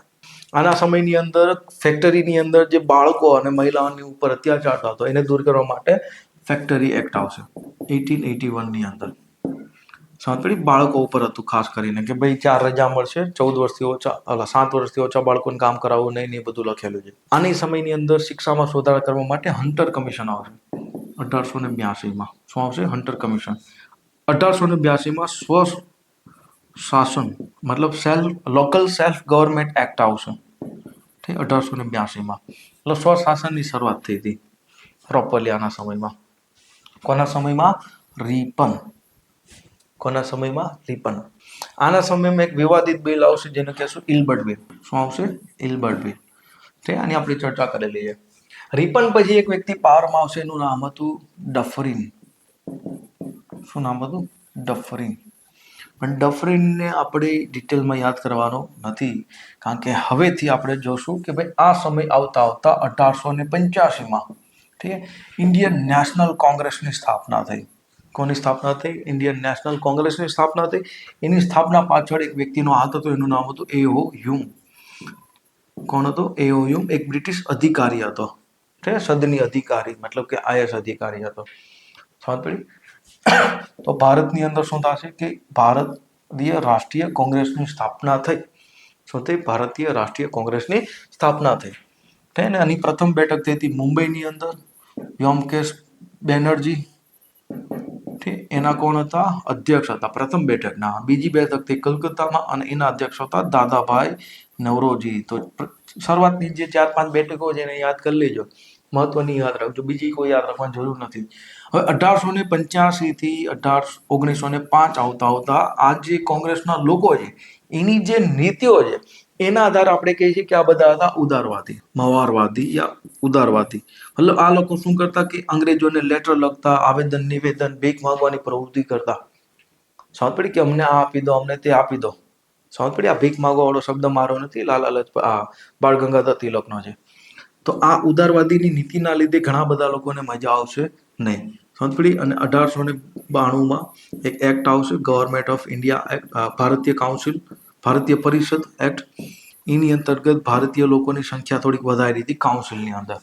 સમજ પડી? તો બિલ એટલું કંઈ ખાસ નથી, ઠીક, પણ વખાણ કરવા માટે કે ભાઈ આ અંગ્રેજ ઈસ્ટ ઇન્ડિયા કંપની બની એના લીધે મજબૂરીમાં બિલ લાવ્યા, ઠીક, એ કોઈ મજબૂરી નહોતી બ્રિટિશને, સમજ પડી? તો ઇન્ડિયન નેશનલ કોંગ્રેસ બની સ્ટાર્ટિંગનો જે ફેસ છે એને માવળવાદી યા તો ઉદારવાદી ફેસ કહીશું. શું કામ કરતા તો આવેદન નિવેદન ને લેટર બેટર લખતા હતા, ઠીક. ગોપાલકૃષ્ણ ગોખલે, ફિરોઝ શાહ મહેતા, તૈયબજી ને બધા આવા લીડરો હતા આ સમયમાં. તો આની સામે ઊભા થશે કોણ? લાલ બાલ પાલ. કોણ આવશે? લાલા લજપતરાય, બાળ ગંગાધર તિલક અને બિપિન ચંદ્ર પાલ, ઠીક. તો આ બધાને આપણે શું કહેશું? અતિ રાષ્ટ્રવાદી. જો ઘણી બધી બુકોની અંદર ઉગ્રવાદી લખ્યો છે, ભાઈ આ ઉગ્રવાદી નથી, કોઈ આતંકવાદી નથી આપણા માટે, ઠીક. ઘણી જગ્યાએ આતંકવાદી શબ્દ યુઝ કરેલો છે, તો આપણે આના માટે કેવો શબ્દ વાપરશું? અતિ રાષ્ટ્રવાદી. શું? અતિ રાષ્ટ્રવાદી. હવે થયું એવું કે ભાઈ 1899 થી લઈને 1905 સુધી એક ગવર્નર જનરલ ભારતમાં આવ્યો, એનું નામ હતું કરઝન. શું નામ હતું? કરઝન. સમજ? કરઝનના સારાય કામ છે ને ખરાબય કામ છે. સારા કામની અંદર જોશું તો કૃષિની અંદર એણે પહેલી વાર સહકારી મંડળીની શરૂઆત કરી. બીજું કે ભાઈ કૃષિમાં સુધારા માટે, આધુનિકીકરણ કરવા માટે પૂસા યુનિવર્સિટીની સ્થાપના કરી દિલ્હીની અંદર. સમજ પડી? આના સમયમાં જે દુષ્કાળ પડેલા, તો એ દુષ્કાળના સમાધાન માટે મેકડોનાલ્ડ કમિટીની પણ રચના કરેલી. અને શિક્ષામાં સુધારા માટે રેલે કમિશન આવ્યું. શું આવ્યું? શિક્ષામાં સુધારા માટે રેલે કમિશન. તો ભાઈ કામ સારા કર્યા, પણ ભાઈને ઘમંડ બહુ હતો, કારણ કે ઓક્સફર્ડ યુનિવર્સિટીમાંથી ભણીને આવેલો, બાપ બહુ પૈસાવાળો હતો, એટલે એને એવું લાગતું કે મને જ બધી ખબર પડે. સમજ પડી? તો ભાઈ સુધારા પણ કર્યા. બીજી બાજુ ભારતની અંદર ધીરે ધીરે ક્રાંતિકારી પ્રવૃત્તિ વધતી જતી હતી, રાષ્ટ્રવાદ વધતો જતો હતો, અને આ રાષ્ટ્રવાદનું જે માધ્યમ હતું એ ક્યાંક ને ક્યાંક યુનિવર્સિટી હતી. તો ભાઈ કલકત્તા યુનિવર્સિટી એક્ટ લાવવામાં આવે છે, અને સાથે સાથે કલકત્તા મ્યુનિસિપાલિટી એક્ટ લાવવામાં આવે છે.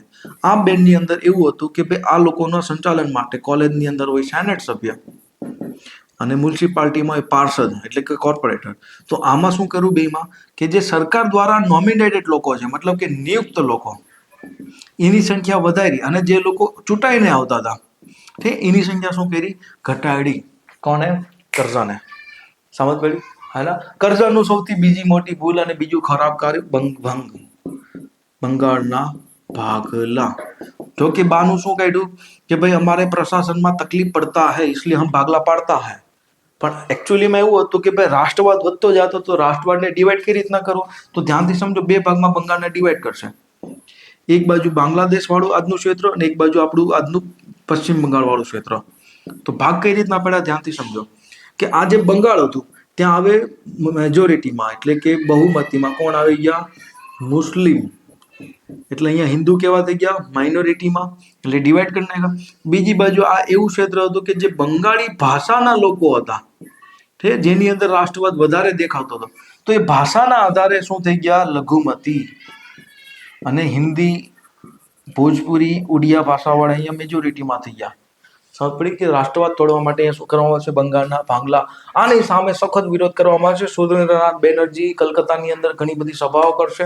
બીજી બાજુ કલકત્તાની અંદર ટાઉનશીપ હોલની અંદર પણ શરૂઆત થશે. તો જુલાઈ 1905 થી શું ચાલુ થઈ જશે? અહીંયા સ્વદેશી આંદોલન. શું ચાલુ થશે? સ્વદેશી આંદોલન. પડી સમજ? સ્વદેશી આંદોલનમાં શું હતું? બધું સ્વદેશી અપનાવવાનું છે ભાઈ. બ્રિટિશ વસ્તુનો શું કરવાનો છે? બહિષ્કાર. શું કરવાનો છે? બહિષ્કાર. આની ઉપર આપણે ડિટેલમાં આગળ ભણશું, જ્યારે આપણે અત્યારે તો આપણે માઇન્ડ મેપ કરી, ડિટેલમાં વિડીયો બનાવીશ ત્યારે બધું બતાવીશ. ઠીક, આપણે અહીંયા શોર્ટમાં જશું અત્યારે. તો સ્વદેશી આંદોલનમાં હતું એવું કે ભાઈ જે ઉદારવાદી હતા અને જે અતિ રાષ્ટ્રવાદી હતા, એ બંને વચ્ચે માથાકૂટ હતી. ઉદારવાદી કહેતા કે ભાઈ આ સમસ્યા માત્ર બંગાળ પૂરતી છે, એટલે સ્વદેશી આંદોલન ક્યારે છે? બંગાળમાં.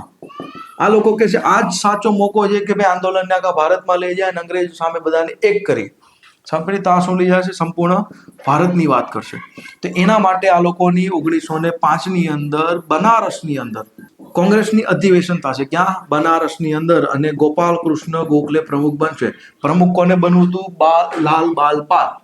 કોને બનવું હતું? લાલ બાલ અને પાલ. મતલબ કે આ લોકો બને તો એની હાથમાં નેતૃત્વ આવે તો નિર્ણય લઈ શકાય. સમજ પડી? તો બનારસ અધિવેશનમાં કોણ બનશે? ગોપાલ કૃષ્ણ ગોખલે.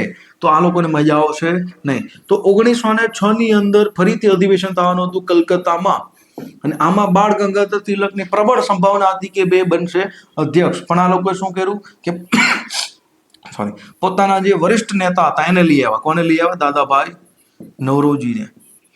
સમજ પડી? એની સાથે એક યુવા નેતા આવ્યો જે કોંગ્રેસનો નવો સભ્ય બન્યો હતો, નવો ડિગ્રી લઈને આવ્યો હતો, લોની. યુવાન એકદમ સુકાઈ ગયેલા હાડકા હતા, બોડી એકદમ પતલી હતી. એનું નામ હતું જીન્ના. તો જીન્ના સચિવ તરીકે કાર્ય કરશે. કોનો? દાદાભાઈ નવરોજીનો. સમજ પડી? તો હવે લાલબાલભાઈનો દિમાગ છટકી ગયો. તો નેક્સ્ટ અધિવેશન થવાનું હતું 1907. ક્યાં? નાગપુર. પણ હવે કોંગ્રેસના જે ઉદારવાદી લોકો હતા એને લાગ્યું કે નાગપુરમાં કરશું તો ત્યાં તિલકનું વર્ચસ્વ વધુ છે અને આપણું કંઈ ચાલશે નહીં. તો એન્ડ ટાઈમ ઉપર ડિસેમ્બરમાં આ જે મિટિંગ હતી એને સુરત લઈ ગયા. ક્યાં લઈ ગયા? સુરત. તો આને આપણે કહીશું સુરતનું અધિવેશન. અને આ અધિવેશનની અંદર ફાઇનલી આ બંને વચ્ચે માથાકૂટ થાય. શું થાય? માથાકૂટ. અને આ માથાકૂટમાં રાસ બિહારી ઘોષ જીતી જશે. આ ઉદારવાદી તરફી હતા. સમજ પડી? તો હવે બંને વચ્ચે બબાલ થઈ. તો અહીંયા શું થશે? સુરતના ભાગલા પડશે. કોંગ્રેસમાં ભાગલા પડ્યા. ક્યાં? સુરતમાં. સમજ પડી ને? એવું કહેવાય છે કે ભાઈ બંને વચ્ચે મારપીટ ને એવું થયું હતું. જે બંડપ લગાવેલા બધું તોડી નાખેલું. મતલબ કે હારી પીટની મારપીટ થઈ હતી. તો ઓબ્વિયસલી વાત છે કે માર કોણે ખાધો છે આ બેમાંથી? સમજ પડી? તો અહીંયા શું હતું કે સ્વદેશી આંદોલનનો ફેલાવ બાબતે શું થાય છે? અહીંયા બબાલ થાય છે. કોના વચ્ચે? ઉદારવાદી અને ઉગ્રવાદી લીડરો વચ્ચે. અને સ્વદેશી આંદોલનની વચ્ચે શું થાય છે કે કરજણ તો યોજાશે 1905માં. એની જગ્યાએ મિન્ટો વાઇસરોય આવશે. કોણ આવશે? મિન્ટો. અને મિન્ટો હતો મીંડળો. સમજ પડી? તેણે શું કીધું? મુસ્લિમ લોકોને ભેગા કર્યા કે આવો તમે મારી પાસે ડિમાન્ડ લઈને આવો. તો સિમલાની અંદર મુસ્લિમ લોકોનું પ્રતિનિધિત્વ ગયું ઓક્ટોબર 1906માં. સમજ પડી? કે ભાઈ તમે આવો મારી પાસે માંગ કરો. શું માંગ કરો? કે ભાઈ અમને અલગથી મતદાન મંડળ જોઈએ છે. સમજ પડી? તો આ લોકોએ આગળ મળીને ડિસેમ્બરમાં એક સંસ્થા બની જેનું નામ હતું ઓલ ઇન્ડિયા મુસ્લિમ લીગ. સમજ પડી? અને આ સુધારાને માન્યતા આપવા માટે 1909માં મોર્લે કોણ છે? SOS secretary of the state, જે લંડનમાં બેઠો છે, સચિવ. અને કોણ હતો? મિન્ટો. તો મોર્લે મિન્ટો સુધારા. આ સુધારામાં બસ એક પોઈન્ટ યાદ રાખવાનો છે મહત્વપૂર્ણ, કે હવેથી મુસ્લિમોને અલગ મતદાન મંડળ મળશે. મતલબ કે જે એરિયાની અંદર મેજોરિટીમાં કોઈ મુસ્લિમ વિસ્તાર છે તો ત્યાંથી હવે કોઈ કેન્ડિડેટ ઊભું રહેશે માત્ર ને માત્ર કોણ હશે? મુસ્લિમ. અને વોટે એને કોણ કરશે? માત્ર ને માત્ર મુસ્લિમ. સમજ પડી? હાનાથી 1909માં મોર્લે મિન્ટો એક્ટની અંદર આવ્યું. બીજું કે આ એકમાં ભલામણ કરવામાં આવી કે ભાઈ બજેટ ઉપર તમે મને પ્રશ્ન પૂછી શકો છો, જે ભારતીય લોકો કાઉન્સિલમાં બેઠા છે અને એની ઉપર ચર્ચા બી કરી શકાય છે. સમજ પડી? તો પહેલી વાર બજેટ ઉપર પ્રશ્ન પૂછવાની, ચર્ચા કરવાની પણ વાત ક્યાં આવી? 1909માં મોર્લે મિન્ટો એક્ટની અંતર્ગત. સમજ પડી? તો વાઇસરોય કોણ છે આમાં? મિન્ટો. સમજ પડી? અને મોર્લે કોણ છે? તો સચિવ છે, ભારત સચિવ. બીજી બાજુ 1914થી ભારતની વિશ્વની અંદર વર્લ્ડ વોર 1ની શરૂઆત થઈ. શેની શરૂઆત થઈ? World war 1ની.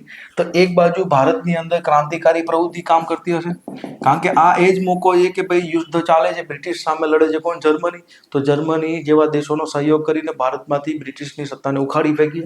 તેના માટે તમે જોશો તો ગદ્દર આંદોલન થશે. બીજું કે 1915ની અંદર આખા પંજાબમાં એક સરકાર ઉખેડી ફેંકવાની હતી. રાજબિહારી બોઝ, સચિન સન્યાલ જેવા લીડરો હતા. ગદ્દરના ઘણા બધા લીડરો હતા.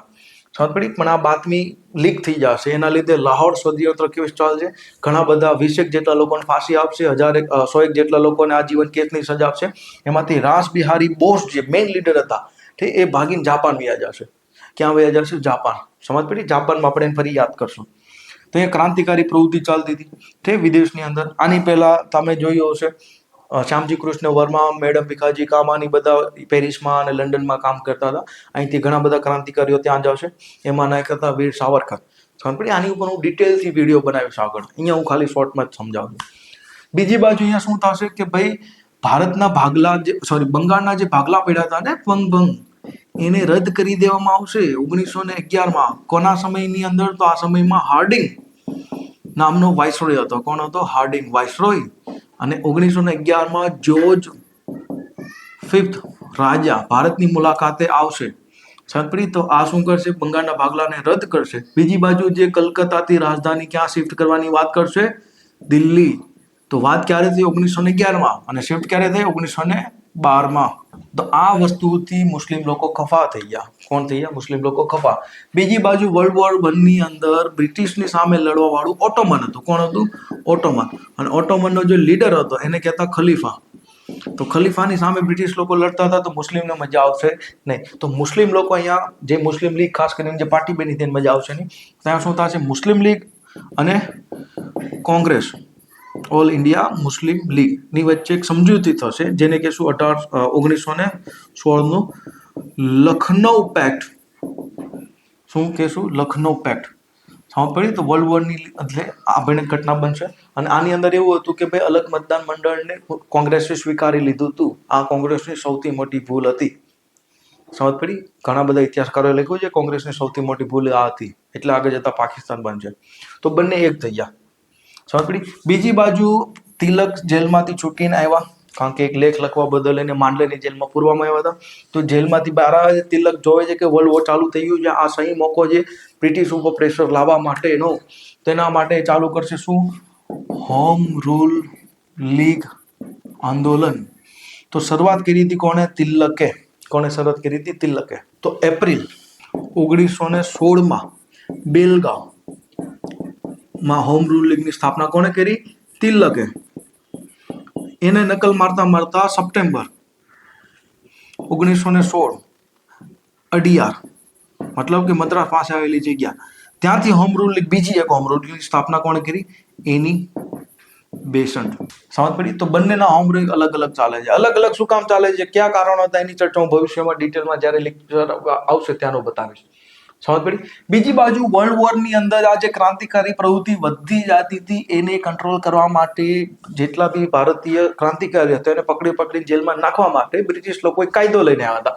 એનું નામ હતું ઇન્ડિયન ડિફેન્સ એક્ટ 1915. શું નામ હતું? Indian defence act.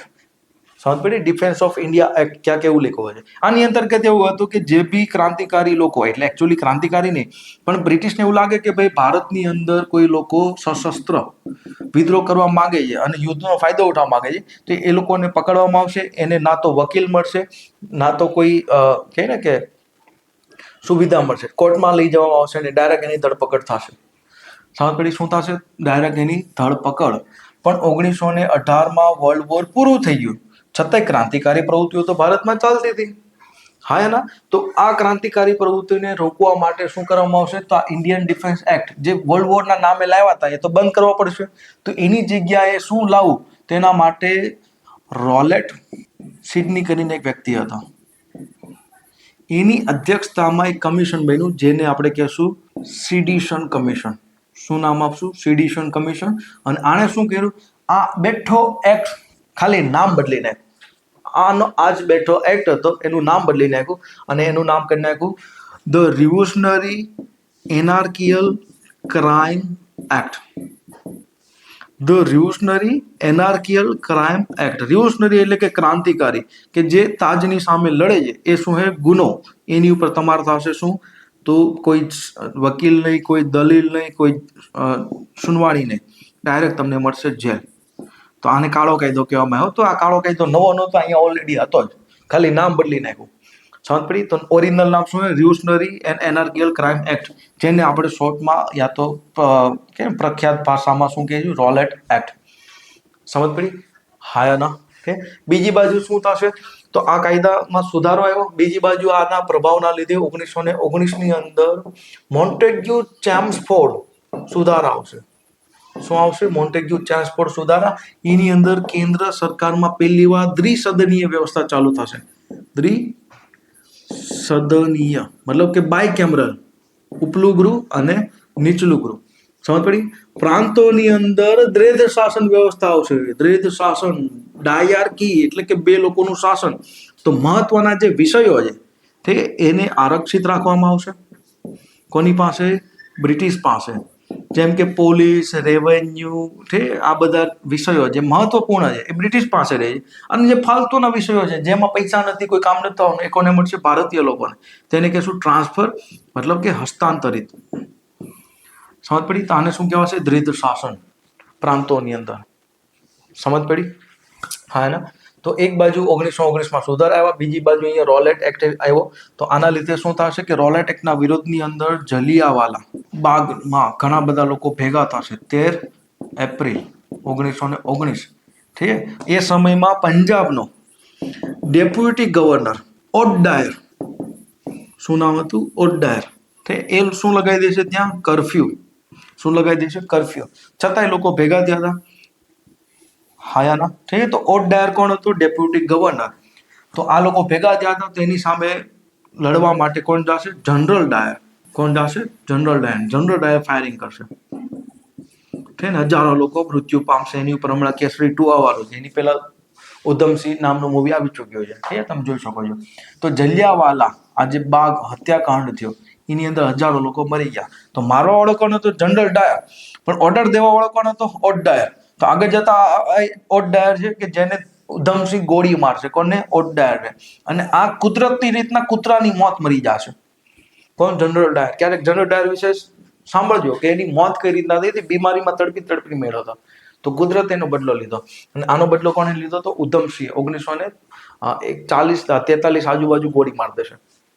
સમજ પડી? તો જલિયાવાલા બાગ ઉપર બહુ બધી ક્રિટિસિઝમ થઈ. તો એના માટે હન્ટર કમિશન બન્યું કે ભાઈ હન્ટર કમિશનનો ભલામણ આવી. એની સાથે કોંગ્રેસનું એક કમિશન બન્યું હતું. સમજ પડી? હા ના. તો વર્લ્ડ વોરની અંદર ક્યાંક ને ક્યાંક ઓટોમન સામ્રાજ્ય હારી ગયું. તો એના લીધે શું થશે? તો ઘણા બધા જે ભારતીય મુસ્લિમ લોકો હતા એને મજા આવશે નહીં. તો એ લોકો ચાલુ કરવા માંગતા હતા ખિલાફત. શું ચાલુ કરવા માંગતા હતા? ખિલાફત. ઠીક છે. તો એને બાપુને કીધું કે અમારે ચાલુ કરવું છે. તો આ લોકોની અધિવેશન થયું અને એ અધિવેશનની અંદર ખિલાફત સમિતિ બની. અને એ ખિલાફત સમિતિના અધ્યક્ષ કોણ હતા? બાપુ. સમજ પડી? ખિલાફત અને એની સાથે સાથે અસહયોગ આંદોલનની શરૂઆત થઈ 1920માં. સમજ પડી? 19 પછી શરૂઆત થઈ હતી 1920માં. આમાં શું કરવાનું હતું? તો 2 કામ કરવાના હતા. રચનાત્મક કાર્ય અને નકારાત્મક કાર્ય. રચનાત્મક કાર્ય એટલે કે ભાઈ ખાદી પહેરો, તે ચરખા ચલાવો, તે લોકોને કોંગ્રેસમાં જોડો, સભ્ય બનાવો. આ બધું રચનાત્મક કાર્યક્રમ છે. નકારાત્મક કાર્ય કરે એટલે કે બહિષ્કાર કરો, તે દારૂની દુકાનની બહાર પેકેટિંગ કરો, મતલબ કે ધરણા પ્રદર્શન કરો, તે સ્વદેશી શિક્ષા અપનાવો. તે આ બધી વસ્તુ ચાલશે. સાંસ્કૃતિક એક બાજુ ખિલાફત આંદોલનની શરૂઆત કોને કરી? બાપુએ. પણ ફેબ્રુઆરી 1922 ચોરી ચોરા બનાવ બન્યો. બાપુને દુઃખ લાગ્યું. બાપુએ આંદોલનને પાછું ખેંચી લીધું. તો કોંગ્રેસની અંદર ડખાતી જાય છે કે બાપુ પીક ઉપર ચાલતું તો આંદોલન તમે શું કામ પાછું ખેંચી લીધું? તેના લીધે કોંગ્રેસમાં ડખાતી. અને આગળ જતા 1923માં કોંગ્રેસમાંથી એક નવી પાર્ટી બન્યું હતું સ્વરાજ પાર્ટી. સ્વરાજ્ય પાર્ટી. અને આ સ્થાપના કરનાર હતા ચિત્તરંજન દાસ, મહત્વના લીડર. બીજા હતા મોતીલાલ નહેરુ અને વિઠ્ઠલભાઈ પટેલ.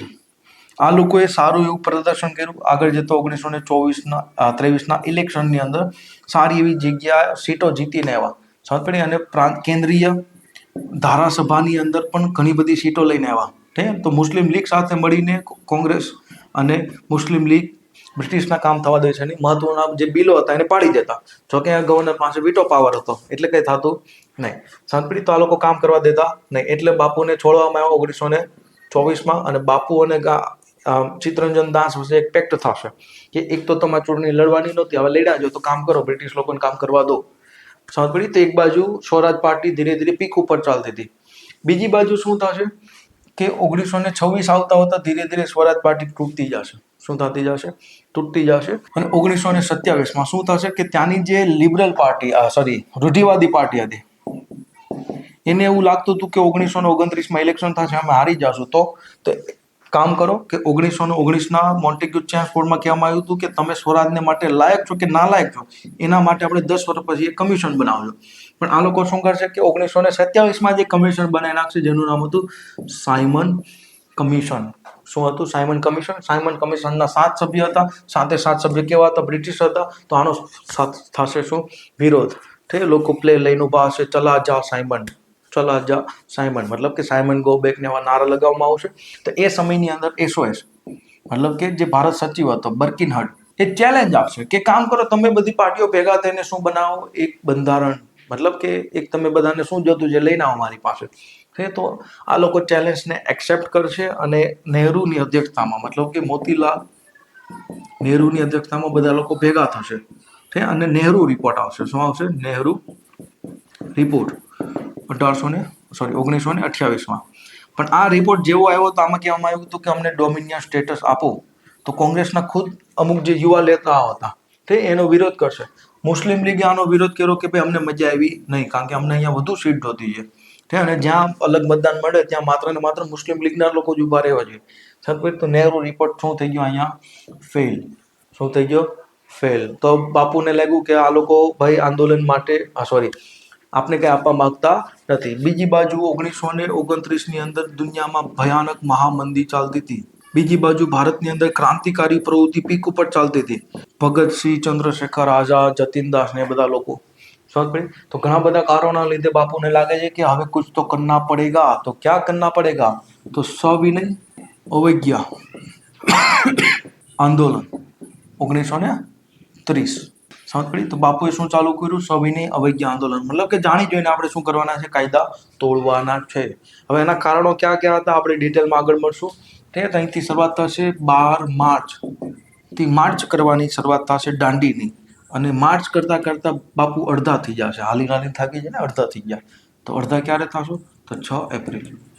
તો 6 એપ્રિલે બાપુ પહોંચશે અને મીઠાનો કાયદો તોડશે. શું તોડશે? મીઠાનો કાયદો. તો સાથે સાથે ભારતમાં ઘણા બધા જગ્યાએ મીઠાનો કાયદો તોડવા માટે લોકો રસ્તા ઉપર આવી જશે. આ બધું જોઈને એ સમયની અંદર ઇરવિન ગવર્નર જનરલ હતો, વાઇસરોય, એને મજા આવશે નહીં. બાપુ સાથે મિટિંગ કરવાનું કહેશે કે આવું બાપુ આપણે મિટિંગ કરીને વાતચીત કરીએ. તો અહીંયા થશે ગાંધી ઇરવિન પેક્ટ માર્ચ 1931માં. તો અહીં ઘણી બધી માંગ કરશે બાપુ. ઘણી બધી માંગોને ઇરવિન સ્વીકારશે અને અમુક માંગોને સ્વીકારશે નહીં. સમજ પડી? નહીં સ્વીકારે એ માંગ કઈ હતી? તો ભાઈ જે કાર્યવાહી થઈ છે એની ઉપર પોલીસ ઇન્કવાયરી કરો, તો એની માંગ સ્વીકારવામાં આવશે નહીં. મીઠાનો કાયદાને હળવો કરવામાં આવશે, લાભ ને એ બધું થઈ. તો આ ઇરવિનની મિટિંગની અંદર એવું હતું. ઇરવિને શું કીધું કે ભાઈ તમે એક તો આંદોલનને બંધ કરો અને વાતચીત કરવી હોય તો આવો લંડન, ત્યાં આપણે કરશું ગોળમેજી. તો ઓલરેડી એક ગોળમેજી થઈ ગઈ હતી જેની અંદર બાપુ કે કોંગ્રેસ કોઈ ગયું નહોતું. તો ગોળમેજી પરિષદ જે બીજી થઈ, ઠીક, જે સપ્ટેમ્બરથી ડિસેમ્બર 3 મહિના સુધી ચાલશે 1931. તો આ મિટિંગની અંદર કોંગ્રેસનું પ્રતિનિધિત્વ કરવા માટે કોણ જશે? ગાંધી બાપુ.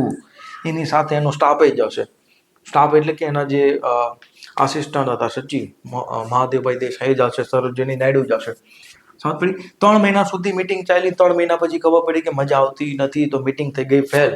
શું થઈ ગઈ? Meeting fail. બાપુ કીધું ફરીથી હું આંદોલન ચાલુ કરીશ. બાપુ જેવા ભારતમાં પહોંચ્યા તો બાપુની થઈ ગઈ ધરપકડ. બીજી બાજુ એ સમયમાં જે પ્રાઇમ મિનિસ્ટર હતો, કોનો? બ્રિટિશ પ્રાઇમ મિનિસ્ટર, એનું નામ હતું રામસે મેકડોનાલ્ડ.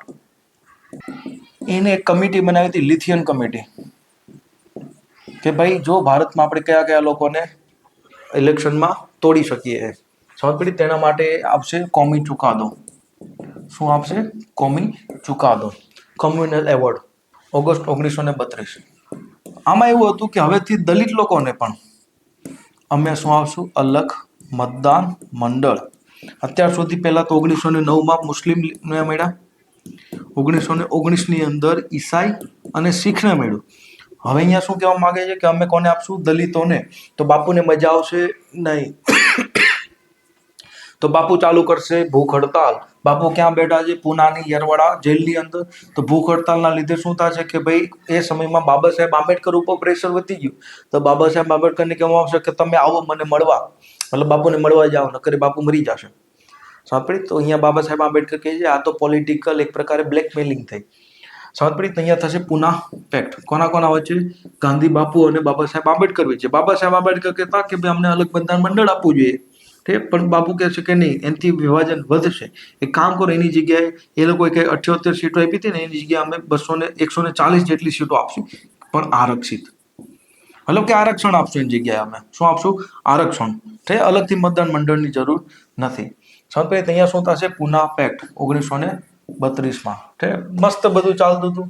હા, એના આગળ જતા એક કમિટી, આ લિથિયન કમિટીના સુધારાના આધારે 1935નો એક્ટ આવશે. શું આવશે? 1935નો એક્ટ. સમજ પડી? આ એક્ટની અંદર કઈ કઈ જોગવાઈ હતી એને આપણે અહીંયા ચર્ચા કરતા નથી. તો 1935નો એક્ટ આવ્યો.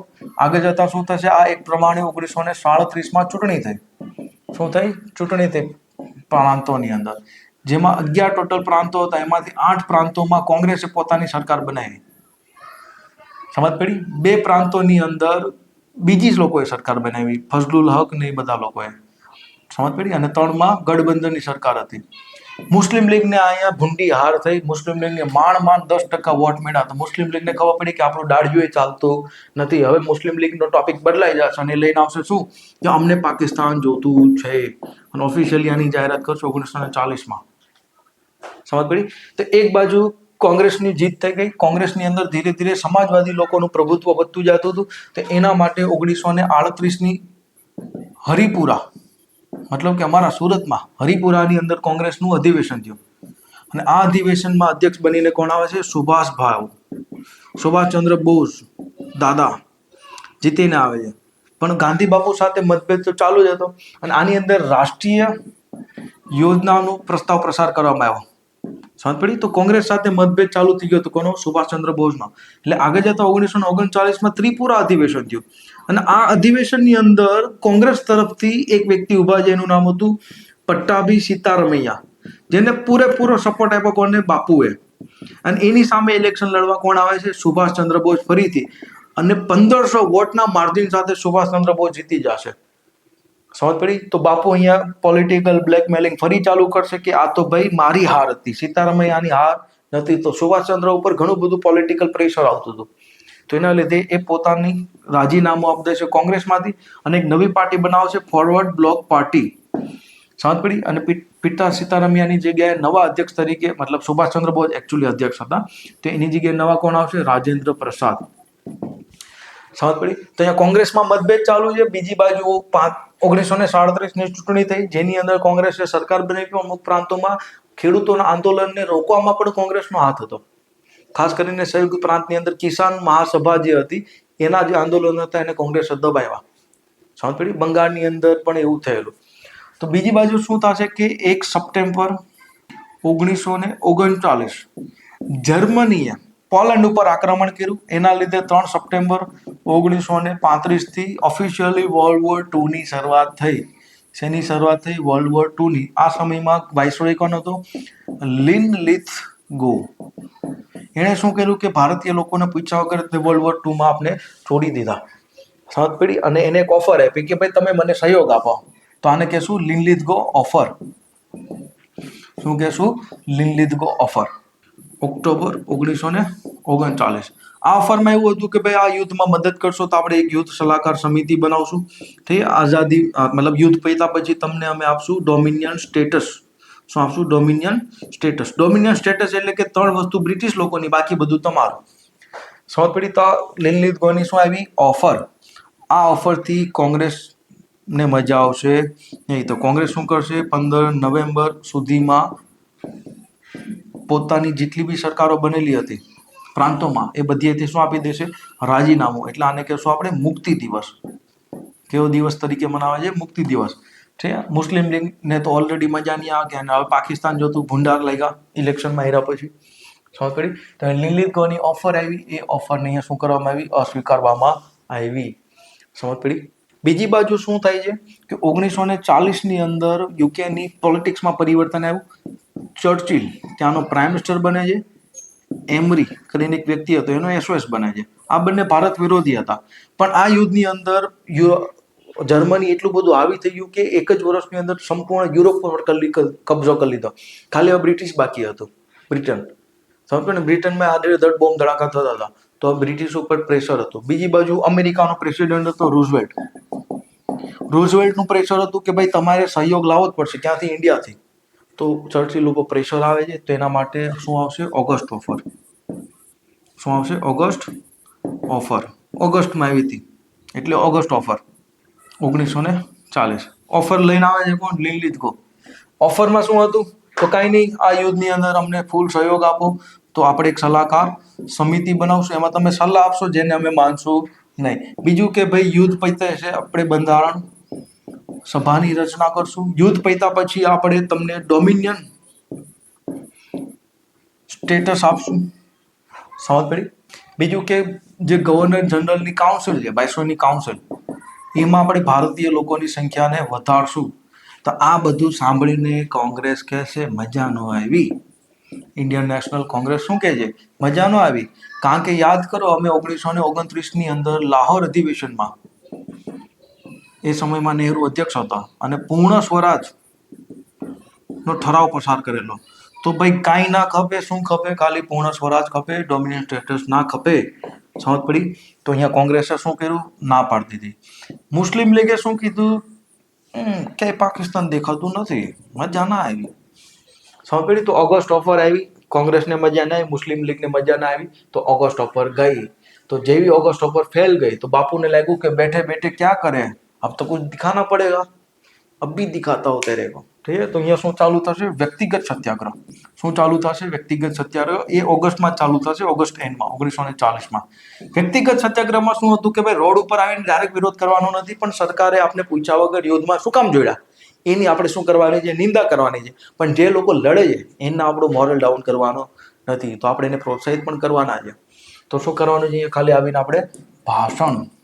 તો પેલું ભાષણ કરવા માટે એક વ્યક્તિ આવે છે જેનું નામ હતું વિનોબા ભાવે. નો ભાવે તો પૈસા પાછા. તો વિનોબા ભાવે આવશે.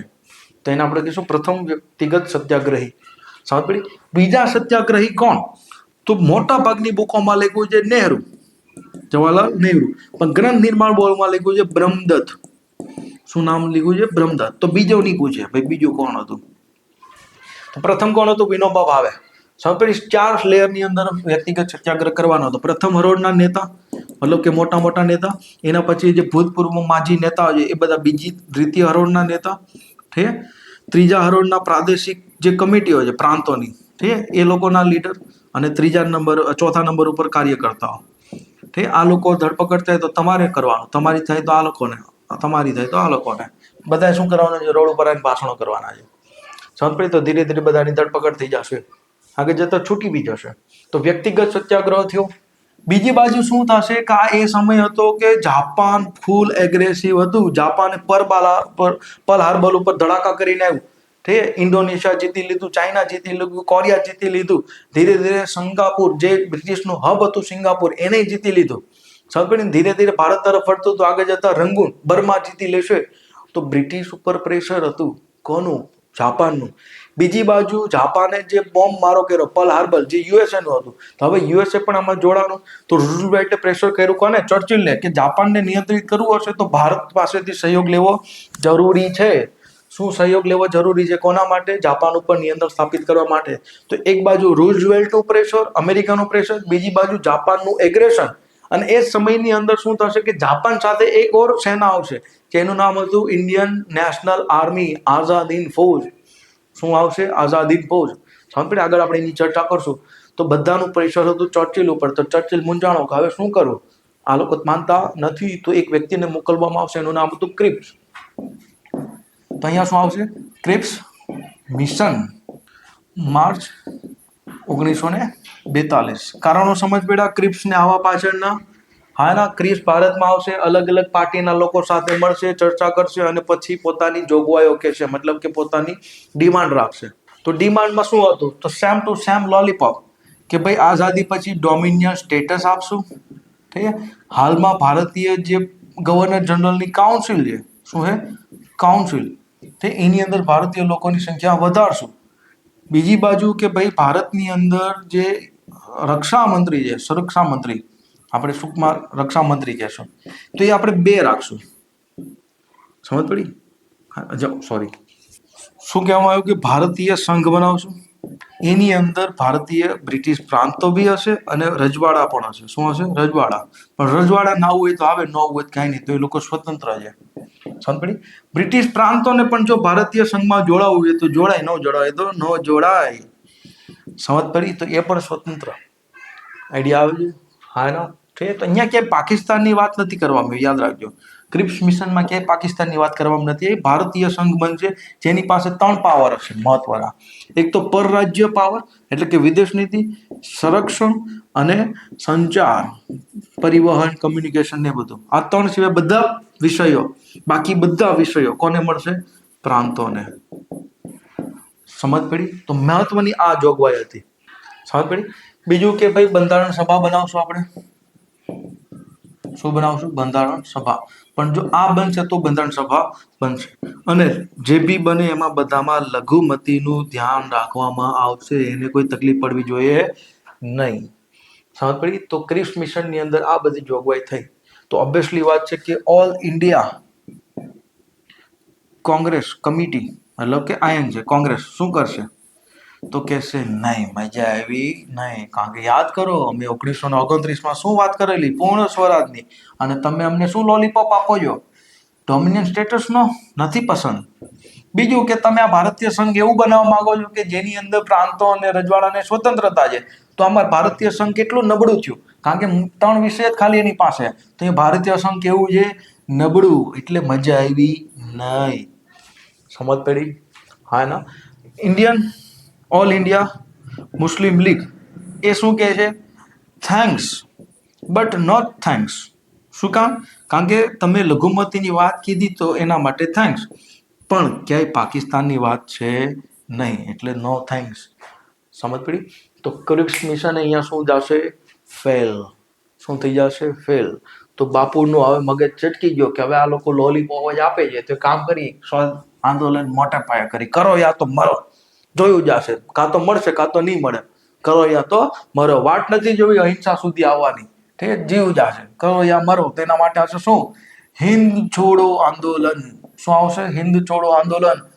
ઓગસ્ટ 1942 એક્ઝેક્ટ તારીખ 8 ઓગસ્ટ. એકચ્યુઅલી હિન્દ છોડો આંદોલન હતું સવિનય અવજ્ઞા આંદોલન. પડી સમજ? પણ એ સમયમાં બોમ્બેના જે મેયર હતા યુસુફ એ આને શું નામ આપી દેશે હિન્દ છોડો. શું કરવાનું હતું કે આવો રોડ ઉપર છે અને બ્રિટિશને કહો કે ભાઈ હિન્દ છોડી દો. તો 8 ઓગસ્ટ ગ્વાલિયર ટેંક નામની જગ્યા છે બોમ્બેમાં, તો મોટા ભાગના લીડરો આવશે ત્યાં ભાષણ આપશે. 9 તારીખે લીલિત ગો વાઇસરોય દ્વારા ઓપરેશન ઝીરો ઓવર અંતર્ગત મોટા ભાગના નેતાની શું કરવામાં આવી ધરપકડ અને બધાને જેલમાં પૂરવામાં. કઈ જેલોમાં? તો ભાઈ આગા ખા પેલેસ.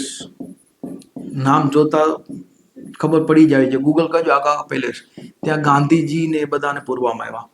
બીજી બાજુ અહેમદનગરનો જે પુરાણો કિલ્લો છે ત્યાં લોકો રહેતા, ફેસિલિટી સારી હતી.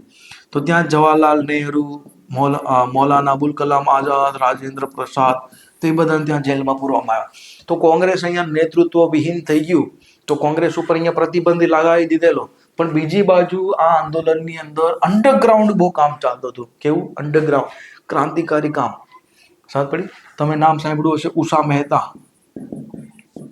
તો અંડરગ્રાઉન્ડ રેડિયો ચલાવતા. સમજ પડી? બીજી બાજુ જે ક્રાંતિકારી યંગ લીડરો હતા આ સમયમાં, કેવા યંગ લીડરો, એ બધાને હજારીબાગની જેલમાં પૂરવામાં આવ્યા હતા. એની અંદર જયપ્રકાશ નારાયણ, બીજુ પટનાયક,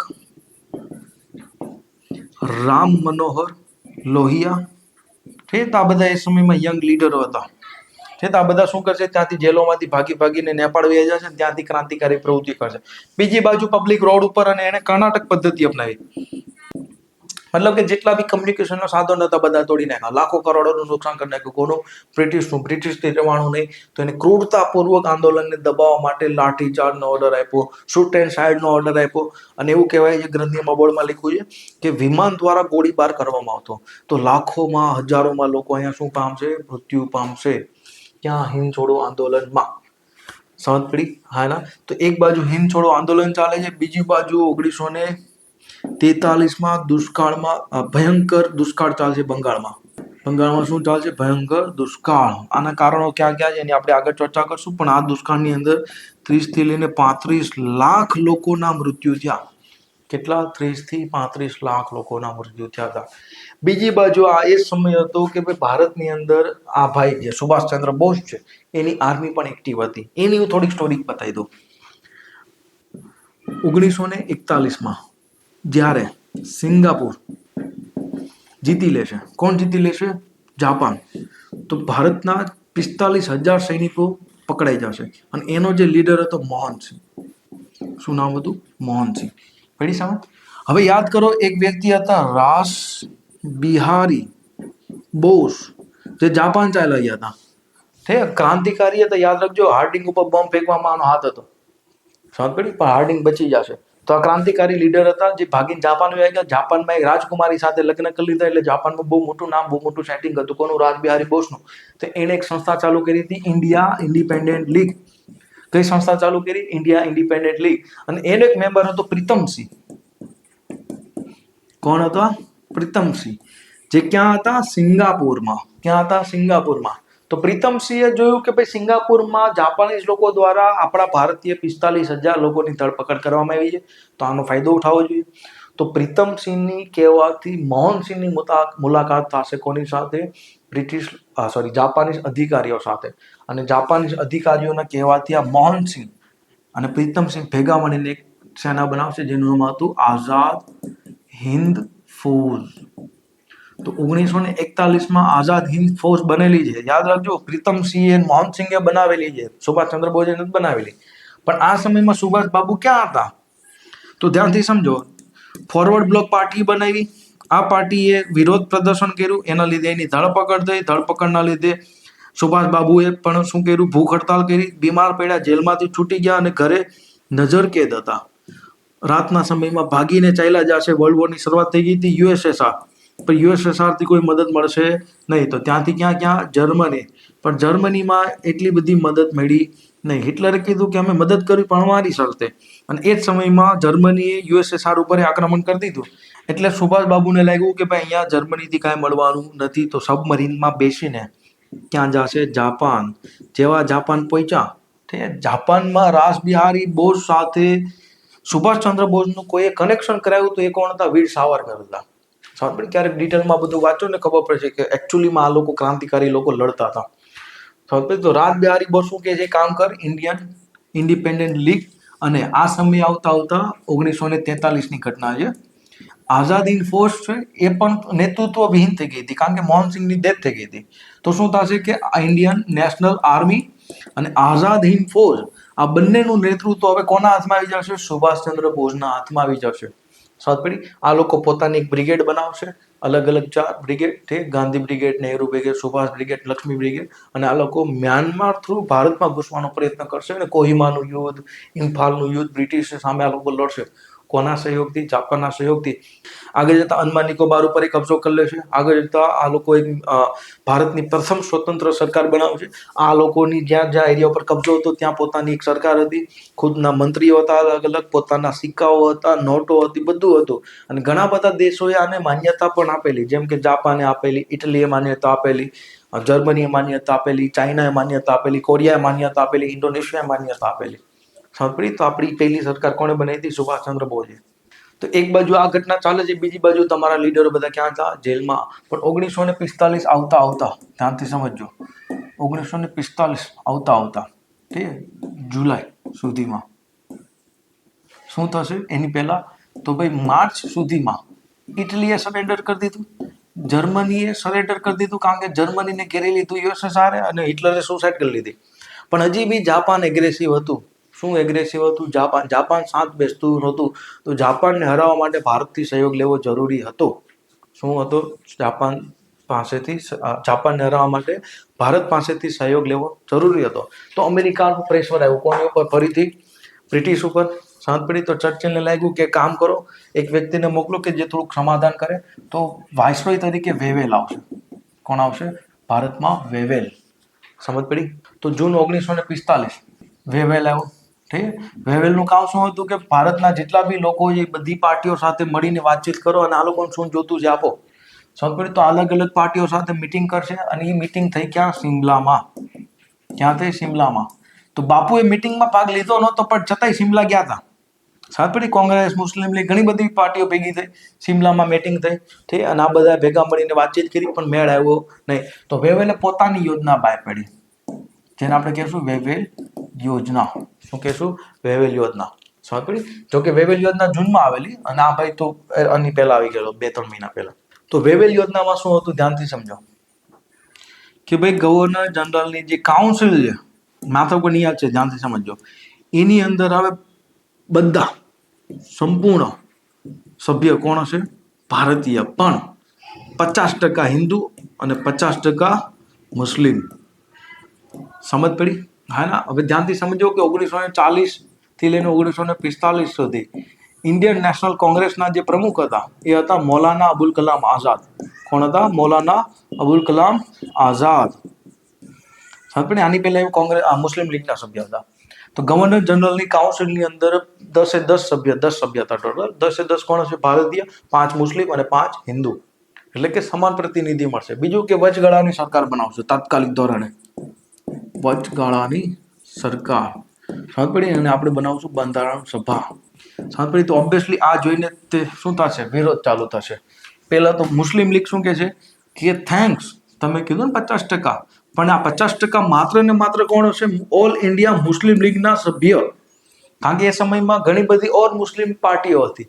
સાંભળી? અને ખુદ આનો વિરોધ કોણ કરશે? મૌલાના અબુલ કલામ આઝાદ, કે ભાઈ અમે ઓલ ઇન્ડિયા મતલબ ઇન્ડિયન નેશનલ કોંગ્રેસની અંદર ઘણા મુસ્લિમો છે, તો એ પણ મુસ્લિમો આવી શકે ને. સાંભળી? તો ભાઈ ખુદ મૌલાના અબુલ કલામે અહીંયા શું કર્યો? એનો વિરોધ. અને કોંગ્રેસે માંગ કરી કે ભાઈ વસ્તીના આધારે તમે પ્રતિનિધિ આપો. 50% ડાયરેક્ટ શેનું? કારણ કે 20% તો વસ્તી છે મુસ્લિમોની ભારતમાં. સમજ પડી? તો વેવેલનો પ્લાન અહીંયા શું થાય છે? ફેલ થાય છે. શું થાય છે? ફેલ. સમજ પડી? પણ આગળ જતા પોલિટિક્સ બદલાણી. જુલાઈ 1946 ઠીક, બ્રિટનમાં થઈ ચૂંટણી, અને ચર્ચિલને લાગ્યું કે હું આરામથી જીતી જઈશ, કારણ કે મેં તો યુદ્ધ જીતાડ્યું છે. સમજ પડી? પણ ચર્ચિલ ભૂંડી રીતના હારશે અને 400માંથી 350માંથી માત્ર 19 સીટ મળશે. અને અહીંયા નવો પ્રાઇમ મિનિસ્ટર તરીકે લેબર પાર્ટી, લિબરલ પાર્ટીનો નેતા આવશે, જેનું નામ હતું ક્લિમેટ એટલી. કોણ આવશે? ક્લિમેટ એટલી. જેવો એટલી આવશે તો એસઓએસ બદલાશે, અને એસઓએસ તરીકે કોણ આવશે? Pethick Lawrence. કોણ આવશે? Pethick Lawrence. સમજ પડી? હા ના? તો જુલાઈની અંદર શું થશે? ત્યાંની પોલિટિક્સ પણ બદલાશે. અને યાદ રાખજો, જ્યાં સુધી લેબર પાર્ટી સત્તામાં આવશે એટલે આપને ફાયદો હશે, કારણ કે લોકો થોડા ભારત તરફી રહેશે, સમાજવાદી પ્રભાવ ધરાવતા હતા, તો એટલીસ્ટ થોડોક સમાજવાદી પ્રભાવ ધરાવે છે. તો અહીંયા જુલાઈમાં શું થયું? સરકાર બદલી. બીજી બાજુ ભારતની અંદર રાષ્ટ્રવાદ અચાનક વધારો થયો. રાષ્ટ્રવાદમાં શું થયું? અચાનક વધારો. એના માટે 2 ઘટના મહત્વપૂર્ણ છે. યાદ કરો કે ભાઈ સુભાષચંદ્ર બોઝની આર્મી લડતી હતી, પણ 6 ઓગસ્ટ 9 ઓગસ્ટ 1945 હિરોશીમા નાકાસાકી ઉપર બોમ્બ ફૂટ્યા. એના લીધે 15 ઓગસ્ટ જાપાને કરી દીધું સરેન્ડર. કોને કરી દીધું સરેન્ડર? જાપાને. તો જાપાનથી જેટલી બી સપ્લાય મળતી હતી, હથિયારો, રાશન પાણી, કોને? ઇન્ડિયન નેશનલ આર્મીને, આઝાદી ફોજને, એ થઈ ગયું બંધ. તો સુભાષ બાબુ રંગૂનથી જાપાન જવા માટે પ્લેનમાં બેસે, અને ત્યાંથી તાઇવાનમાં એનું પ્લેન ઉતરશે, અને કેવું કહેવાય છે કે ત્યાંથી પ્લેન ઉતરતા ક્રેશ થઈ ગયો. ક્રેશ થયું કે નહોતું થયું એ મોટી ડિબેટ છે, એક મિસ્ટ્રી છે. હજી સુધી આપણે એક્ઝેક્ટ ખબર નથી કે સુભાષચંદ્ર બોઝ સાથે શું થયું. પણ અહીંયા શું થયું કે ધીરે ધીરે ઇન્ડિયન નેશનલ આર્મી હતી, એની પરિસ્થિતિ બગડતી ગઈ, તો આને કરવું પડ્યું આગળ જતા સરેન્ડર. સરેન્ડર જેવું કર્યું તો 3 મહત્વપૂર્ણ લીડરો હતા: પ્રેમ સહેગલ, ગુલબદનસિંહ ઢિલ્લો અને શાહનવાઝ ખાન. આ ત્રણેય કર્નલ ને એ બધા હતા. એની ઉપર કેસ ચાલશે, એને કહેશું આઈએનએ કેસ, યા તો લાલ કિલ્લો કેસ. તો આઈએનએ કેસ અને લાલ કિલ્લો કેસ ચાલ્યો ક્યારે? નવેમ્બર 1945. હવે આખું ભારત આ લોકો બાજુ હતું કે ભાઈ આ તો અમારા જ માણસો, તમે આની ઉપર રાજદ્રોહનો કેસ ચલાવી જ કરી રીતના શકો. અમારા માણસો હતા ને અમારા માટે લડતા હતા. તો આખા ભારતની અંદર આના સપોર્ટમાં સંઘર્ષો થયા, રેલીઓ નીકળી, હિંસક ઘટનાઓ બની. સાંભળી? તો આનો કેસ લડવા માટે એ સમયની અંદર કોણ આવશે? ભોલાભાઈ દેસાઈ. કોણ આવશે? ભોલાભાઈ દેસાઈ. સમજ પડી? પણ એટલી વ્યાપક આની લાગણીઓ જોતા કોંગ્રેસને શું લાગ્યું કે ભાઈ નેક્સ્ટ યર ઇલેક્શન થવાનું હતું, કારણ કે અહીંયા જે વેવેલ પ્લાન હતો ને, એમાં ઘોષણા થયેલી વેવેલ પ્લાન પછી કે ભાઈ આપણે પ્રાંતોમાં ઇલેક્શન કરાવશો. તો કોંગ્રેસને લાગ્યું કે હમણાં ટૂંક સમયમાં ઇલેક્શન ભારતમાં થવાનું છે, તો આ મોકો છે. તો એના લીધે શું થશે કે જે નહેરુ, કે જેને ઘણા ટાઈમથી વકાલત છોડી દીધી હતી, એ વકાલત કરવા આવશે, અને એ સપોર્ટ કરશે. કોણ? જવાહરલાલ નહેરુ. સમજ પડી? હા ના? તો બધાને સત્તા જ જોતી હતી, મૂળ વાત એ છે. તો આ લાલ કિલ્લો કેસના લીધે ભારતમાં શું ચાલશે? ધીમે ધીમે રાષ્ટ્રવાદ ચાલશે. નવેમ્બર 1945 યાદ રાખજો. સમજ પડી? જાન્યુઆરી 1946માં ચૂંટણી થઈ. આ ચૂંટણીની અંદર કોંગ્રેસની સાથે સાથે આ વખતે મુસ્લિમ લીગે સારી એવી તાકાત ઉભી આવ્યું, કારણ કે 1937ના ઇલેક્શન મારી ગયા હતા, પણ અહીંયા પાકિસ્તાનની માંગ સાથે આ પણ પાવરફુલ, આ પણ પાવરફુલ. સમજ પડી? તો 8 પ્રાંતોમાં આની સરકાર, 4 પ્રાંતોમાં કોની સરકાર હતી? મુસ્લિમ લીગના સહયોગથી. સમજ પડી? બીજી બાજુ શું થશે કે ભાઈ ફેબ્રુઆરી 1946માં એક ઓર ઘટના બની, ફરી તે રાષ્ટ્રવાદ ચરમસીમાએ. શું કે ભાઈ ઇન્ડિયન નેશનલ આર્મી, સોરી ભારતીય royal Indian navy, royal Indian navy એના જે કર્મચારીઓ હતા, સૈનિકો હતા, એ લોકોએ કર્યો વિદ્રોહ. કારણ કે પહેલી વાર ભારતીય સૈનિકોમાં પણ શું આવ્યું? રાષ્ટ્રવાદ.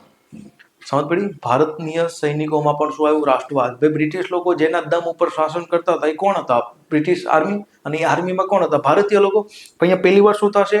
આ લોકોમાં પણ રાષ્ટ્રવાદ આવશે. તે એક જહાજ હતું તલવાર કરીને, એની ઉપર કરી લેશે કબજો સૈનિકો, અને એ તલવારના તોપ જે બોમ્બેમાં હતી એ બધા તોપના જે મોઢા હતા એ મહત્વની બિલ્ડિંગો તરફ કરી નાખ્યા અને ભયંકર વિદ્રોહ કર્યો. સાંભળી? અને આ વિદ્રોહ કરવા પાછળ ક્યાંક ને ક્યાંક આયને પણ મહત્વની ભૂમિકા ભજવે છે. સમજ પડી? તો હવે લાંબો ટાઈમ સુધી ભારતમાં શાસન કરવું એ પોસાય એવું હતું નહીં. કોને? બ્રિટિશ લોકોને. કારણ કે હવે જેના દમ ઉપર શાસન કરતા હતા એ લોકોમાં ધીરે ધીરે રાષ્ટ્રવાદ આવ્યો. ઠીક. કરાચીમાં પણ આનો લીધે વિદ્રોહ થયો હતો. કલકત્તાના ડમડમ એરપોર્ટમાં પણ એરફોર્સે વિદ્રોહ કરેલો, ઘણી જગ્યાએ વિદ્રોહ કરેલો. તો આ બધું જોતા હવે બ્રિટિશ સરકારને લાગ્યું કે અભી કુછ તો કરના પડેગા. તો એના માટે શું આવશે? Cabinet mission. મતલબ કેબિનેટના 3 સભ્યો આવશે. એક તો ત્યાંનો એસઓએસ પેથિક લોરેન્સ આવશે. બીજું કે ત્યાંનો નાણાં મંત્રી એ સમયમાં હતો ક્રિપ્સ, જે ભારતમાં ઓલરેડી પહેલા આવેલો, એને મોકલવામાં આવશે. અને નેવીનો જે કમાન્ડર હતો એવી એલેક્ઝાન્ડર, એને મોકલવામાં આવશે ભારતમાં કે જાઓ આ ત્રણે તમે અને જુઓ કે ભારતમાં શું કરવું. ત્રણેય લોકો ભારતમાં આવશે. ફેબ્રુઆરી મે સુધીમાં આવી જશે. ઠીક. તો મે 1946 સુધીમાં આવી ગયા હતા. ભારતમાં આવીને અલગ અલગ પાર્ટીઓ સાથે મિટિંગ કરશે. અલગ અલગ પાર્ટીઓ સાથે મિટિંગ કરી પણ કોઈનો સૂર એક સરખો હતો નહીં. તો કેબિનેટ મિશન વાળા થાકી ગયા અને કીધું હવે કામ કરી, અમે પ્લાનિંગ આપી. શું આપી? અમે તો ભારતીય સંઘ બનાવશું, ઓલ ઇન્ડિયા ફેડરેશન. એની અંદર રજવાડા પ્લસ બ્રિટિશ પ્રાંતો હશે. સમજ પડી? રજવાડાને આવવું હોય તો આવે, નહીં તો સ્વતંત્ર રહી શકે છે. સમજ પડી? બીજું કે આ ભારતીય સંઘ પાસે 3 શક્તિ હશે. કઈ કઈ? પરરાજ્ય એટલે કે વિદેશ નીતિ, સંચાર અને સંરક્ષણ. બાકી બધા પ્રાંતોને પાવર મળશે. કોને મળશે? પ્રાંતોને પાવર મળશે. સમજ પડી? બીજી બાજુ આપણે પ્રાંતોને 3 ભાગમાં ડિવાઈડ કરશું, એ બી સી. ABC એટલે કે એમાં કે જ્યાં હિન્દુ મેજોરિટીમાં છે, બી એટલે કે જ્યાં મુસ્લિમ મેજોરિટીમાં છે, અને સી એટલે કે ત્યાં હિન્દુ અને મુસ્લિમ 50-50% છે. સમજ પડી? તો 3 ભાગમાં આ રીતના પ્રાંતોને શું કરશું? ડિવાઈડ કરશું. હવે આમાંથી જે કેટેગરીમાં જેટલા બી રાજ્ય આવે, આમાં 6 એક રાજ્ય હતા, આમાં 4 જેવા રાજ્ય હતા, આમાં 2 હતા. તો જેને જ્યાંમાં આવવું એમ આવી શકે છે, પોતાનું બદલી શકે છે રેફરન્ડમ કરીને. સમજ પડી? તો કુલ મળીને આવી વાત કરવામાં આવી. ક્યાં? કેબિનેટ મિશનની અંદર. સમજ પડી? તો કોંગ્રેસને મજા નહીં આવે. બીજી બાજુ ઇલેક્શન થઈ ગયું હતું, તો ઇલેક્શનના આધારે શું થયું કે પ્રાંતોમાં ચૂંટણી થઈ, અને પ્રાંતોમાં જે લોકો જીતીને આવ્યા હતા એ લોકોએ ચૂંટણી કરી ફરીથી. અને શું બનાવ્યું? તો અહીંયા 2 વસ્તુ બનાવશે. એક બનાવશે બંધારણીય સભા. તો બંધારણીય સભાની અંદર જે બી સભ્ય હતા એ બધા પ્રાંતોમાંથી આવ્યા હતા. ક્યાંથી આવેલા? પ્રાંતોમાંથી. મતલબ કે પરોક્ષ રીતના લોકો ચૂંટાયેલા હતા. એક સીટ હતી પર 10 લાખ વ્યક્તિઓ ઉપર. સમજ પડી? બીજી બાજુ આ લોકોએ જુલાઈ 1946માં એક કામ ચલાવ સરકાર બનાવી પ્રાંતમાં, કેન્દ્રમાં. કેવી સરકાર બનાવી? કામ ચલાવ સરકાર. એમાં કોંગ્રેસ અને મુસ્લિમ લીગ બંનેના સભ્ય હતા. સ્ટાર્ટિંગમાં મુસ્લિમ લીગે ના પાડી, એમાં નથી આવું. પણ પાછળથી મુસ્લિમ લીગ અચાનક આવશે અને બંને એકબીજાના કામ કરતા. લિયાકત અલી ખાન નાણાં મંત્રી હતા, તો આનું બિલ આ લોકો પાસ નહીં કરવા દે અને આનું બિલ આ લોકો પાસ નહીં કરવા દે. સાંભળી? તો અંદર અંદર બાત થતા. બીજી બાજુ ડિસેમ્બરમાં પહેલી વાર બંધારણીય સભાની મિટિંગ થઈ, અને આ મિટિંગની અંદર પાછું મુસ્લિમ લીગે શું કર્યો હતો? વિરોધ. સમજ પડી? તો ક્રિપ્સ મિશન આવ્યું. ઠીક. તો ક્રિપ્સ મિશનનો ઇનડાયરેક્ટલી શું થયો? વિરોધ. સમજ પડી? કારણ કે મુસ્લિમ લીગ અને કોંગ્રેસ વચ્ચે કોઈ સામ્યતા બની નહીં, કારણ કે કામ ચલાવ સરકાર બની નહીં વ્યવસ્થિત. બની તો કામ થયું નહીં. સમજ પડી? બીજી બાજુ મુસ્લિમ લીગે શું કર્યું કે ભાઈ મોકો મળી ગયો કે ભાઈ શું કરું? હા ને, પાકિસ્તાન તો જોતું જ હતું.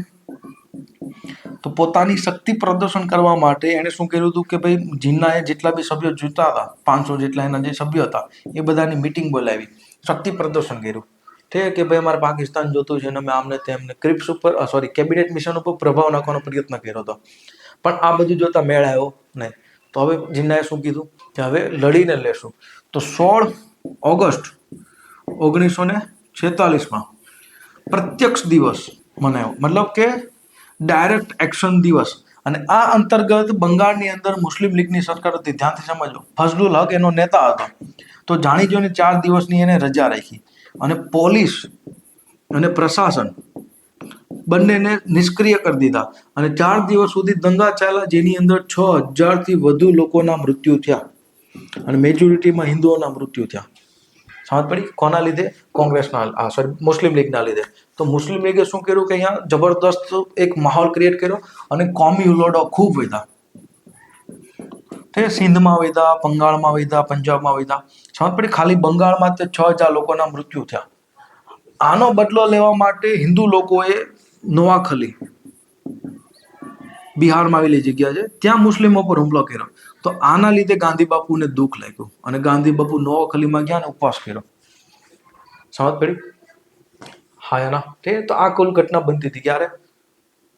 1946માં. તો બ્રિટિશ સરકારને લાગ્યું કે ભાઈ ભારતમાં ધીમે ધીમે દંગાઓ એટલા બધા વધતા જાય છે, તો ભારતમાં રહેવું હવે પોસાય એમ નથી.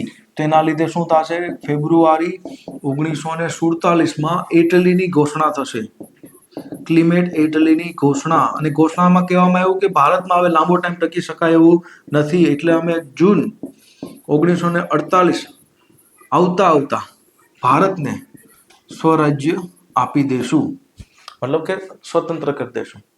તો ફેબ્રુઆરી 1947માં ઇટલીની ઘોષણા કરવામાં આવી. આ ઘોષણાનો ખૂબ જ વિરોધ કર્યો કોણે? ચર્ચિલની પાર્ટી. પણ ચર્ચિલની પાર્ટીને પાસે 19 સભ્ય હતા, માત્ર કેટલા સભ્ય હતા? 19 સભ્ય. એટલે એનાથી કઈ ઉખાડી શકાણું નહીં. સમજ પડી?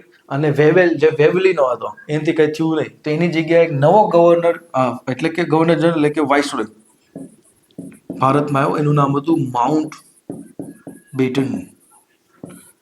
ફેબ્રુઆરી માર્ચમાં ભારતમાં આવશે. ભારતમાં ઘણા બધા લોકો સાથે મળશે, વાતચીત કરશે. બાપુ મળશે એની સાથે, નહેરુ મળશે. નહેરુ સાથે એક સિક્રેટ પ્લાન બી બનશે, જેને Mountbatten plan, Dickie Bird plan, Ismay plan, Balkan plan કહેવામાં આવશે. પણ એ ઓફિશિયલી નહોતો, એટલે આપણે ભણવાની જરૂર નથી.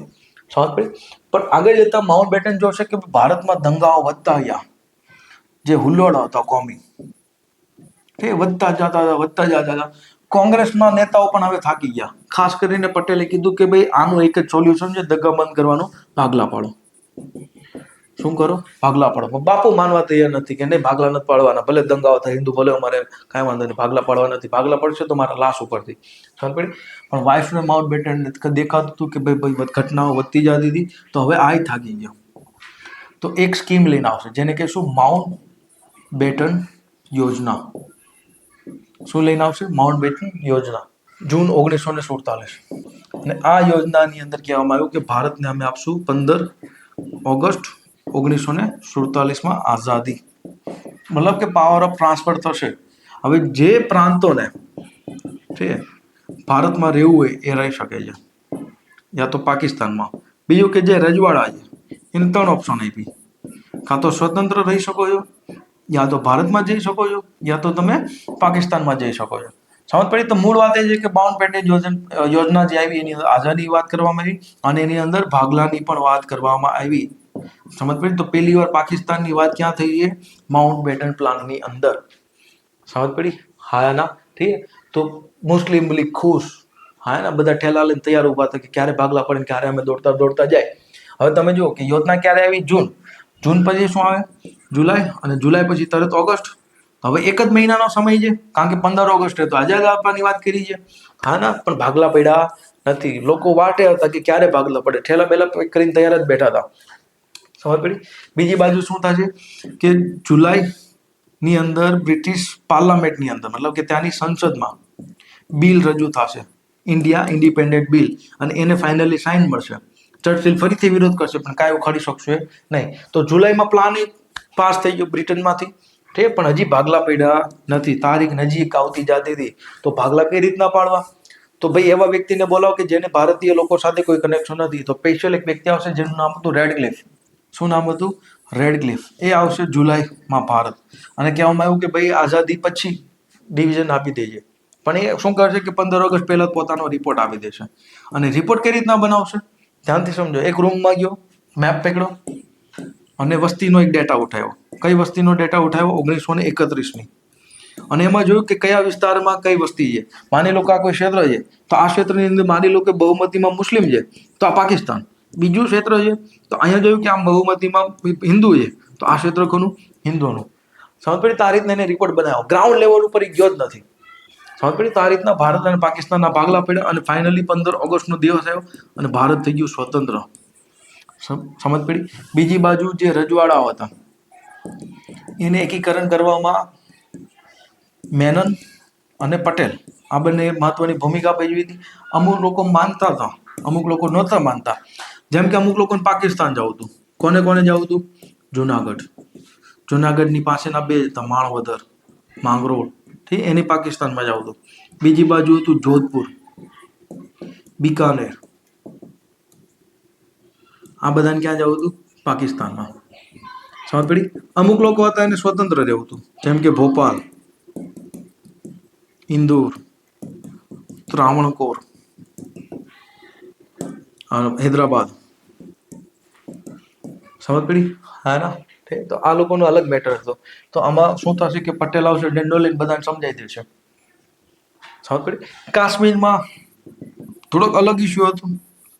ઠીક, તો નહેરુ કીધું આનું હેન્ડલ હું કરીશ. સમજ પડી? હા ને? તો કુલ મળીને અહીંયા શું મળી જશે આપણે? આઝાદી. અને આઝાદી પછી પ્રથમ કોઈ ગવર્નર જનરલ હતું ભારતનો, તો એ માઉન્ટ બેટન બનશે.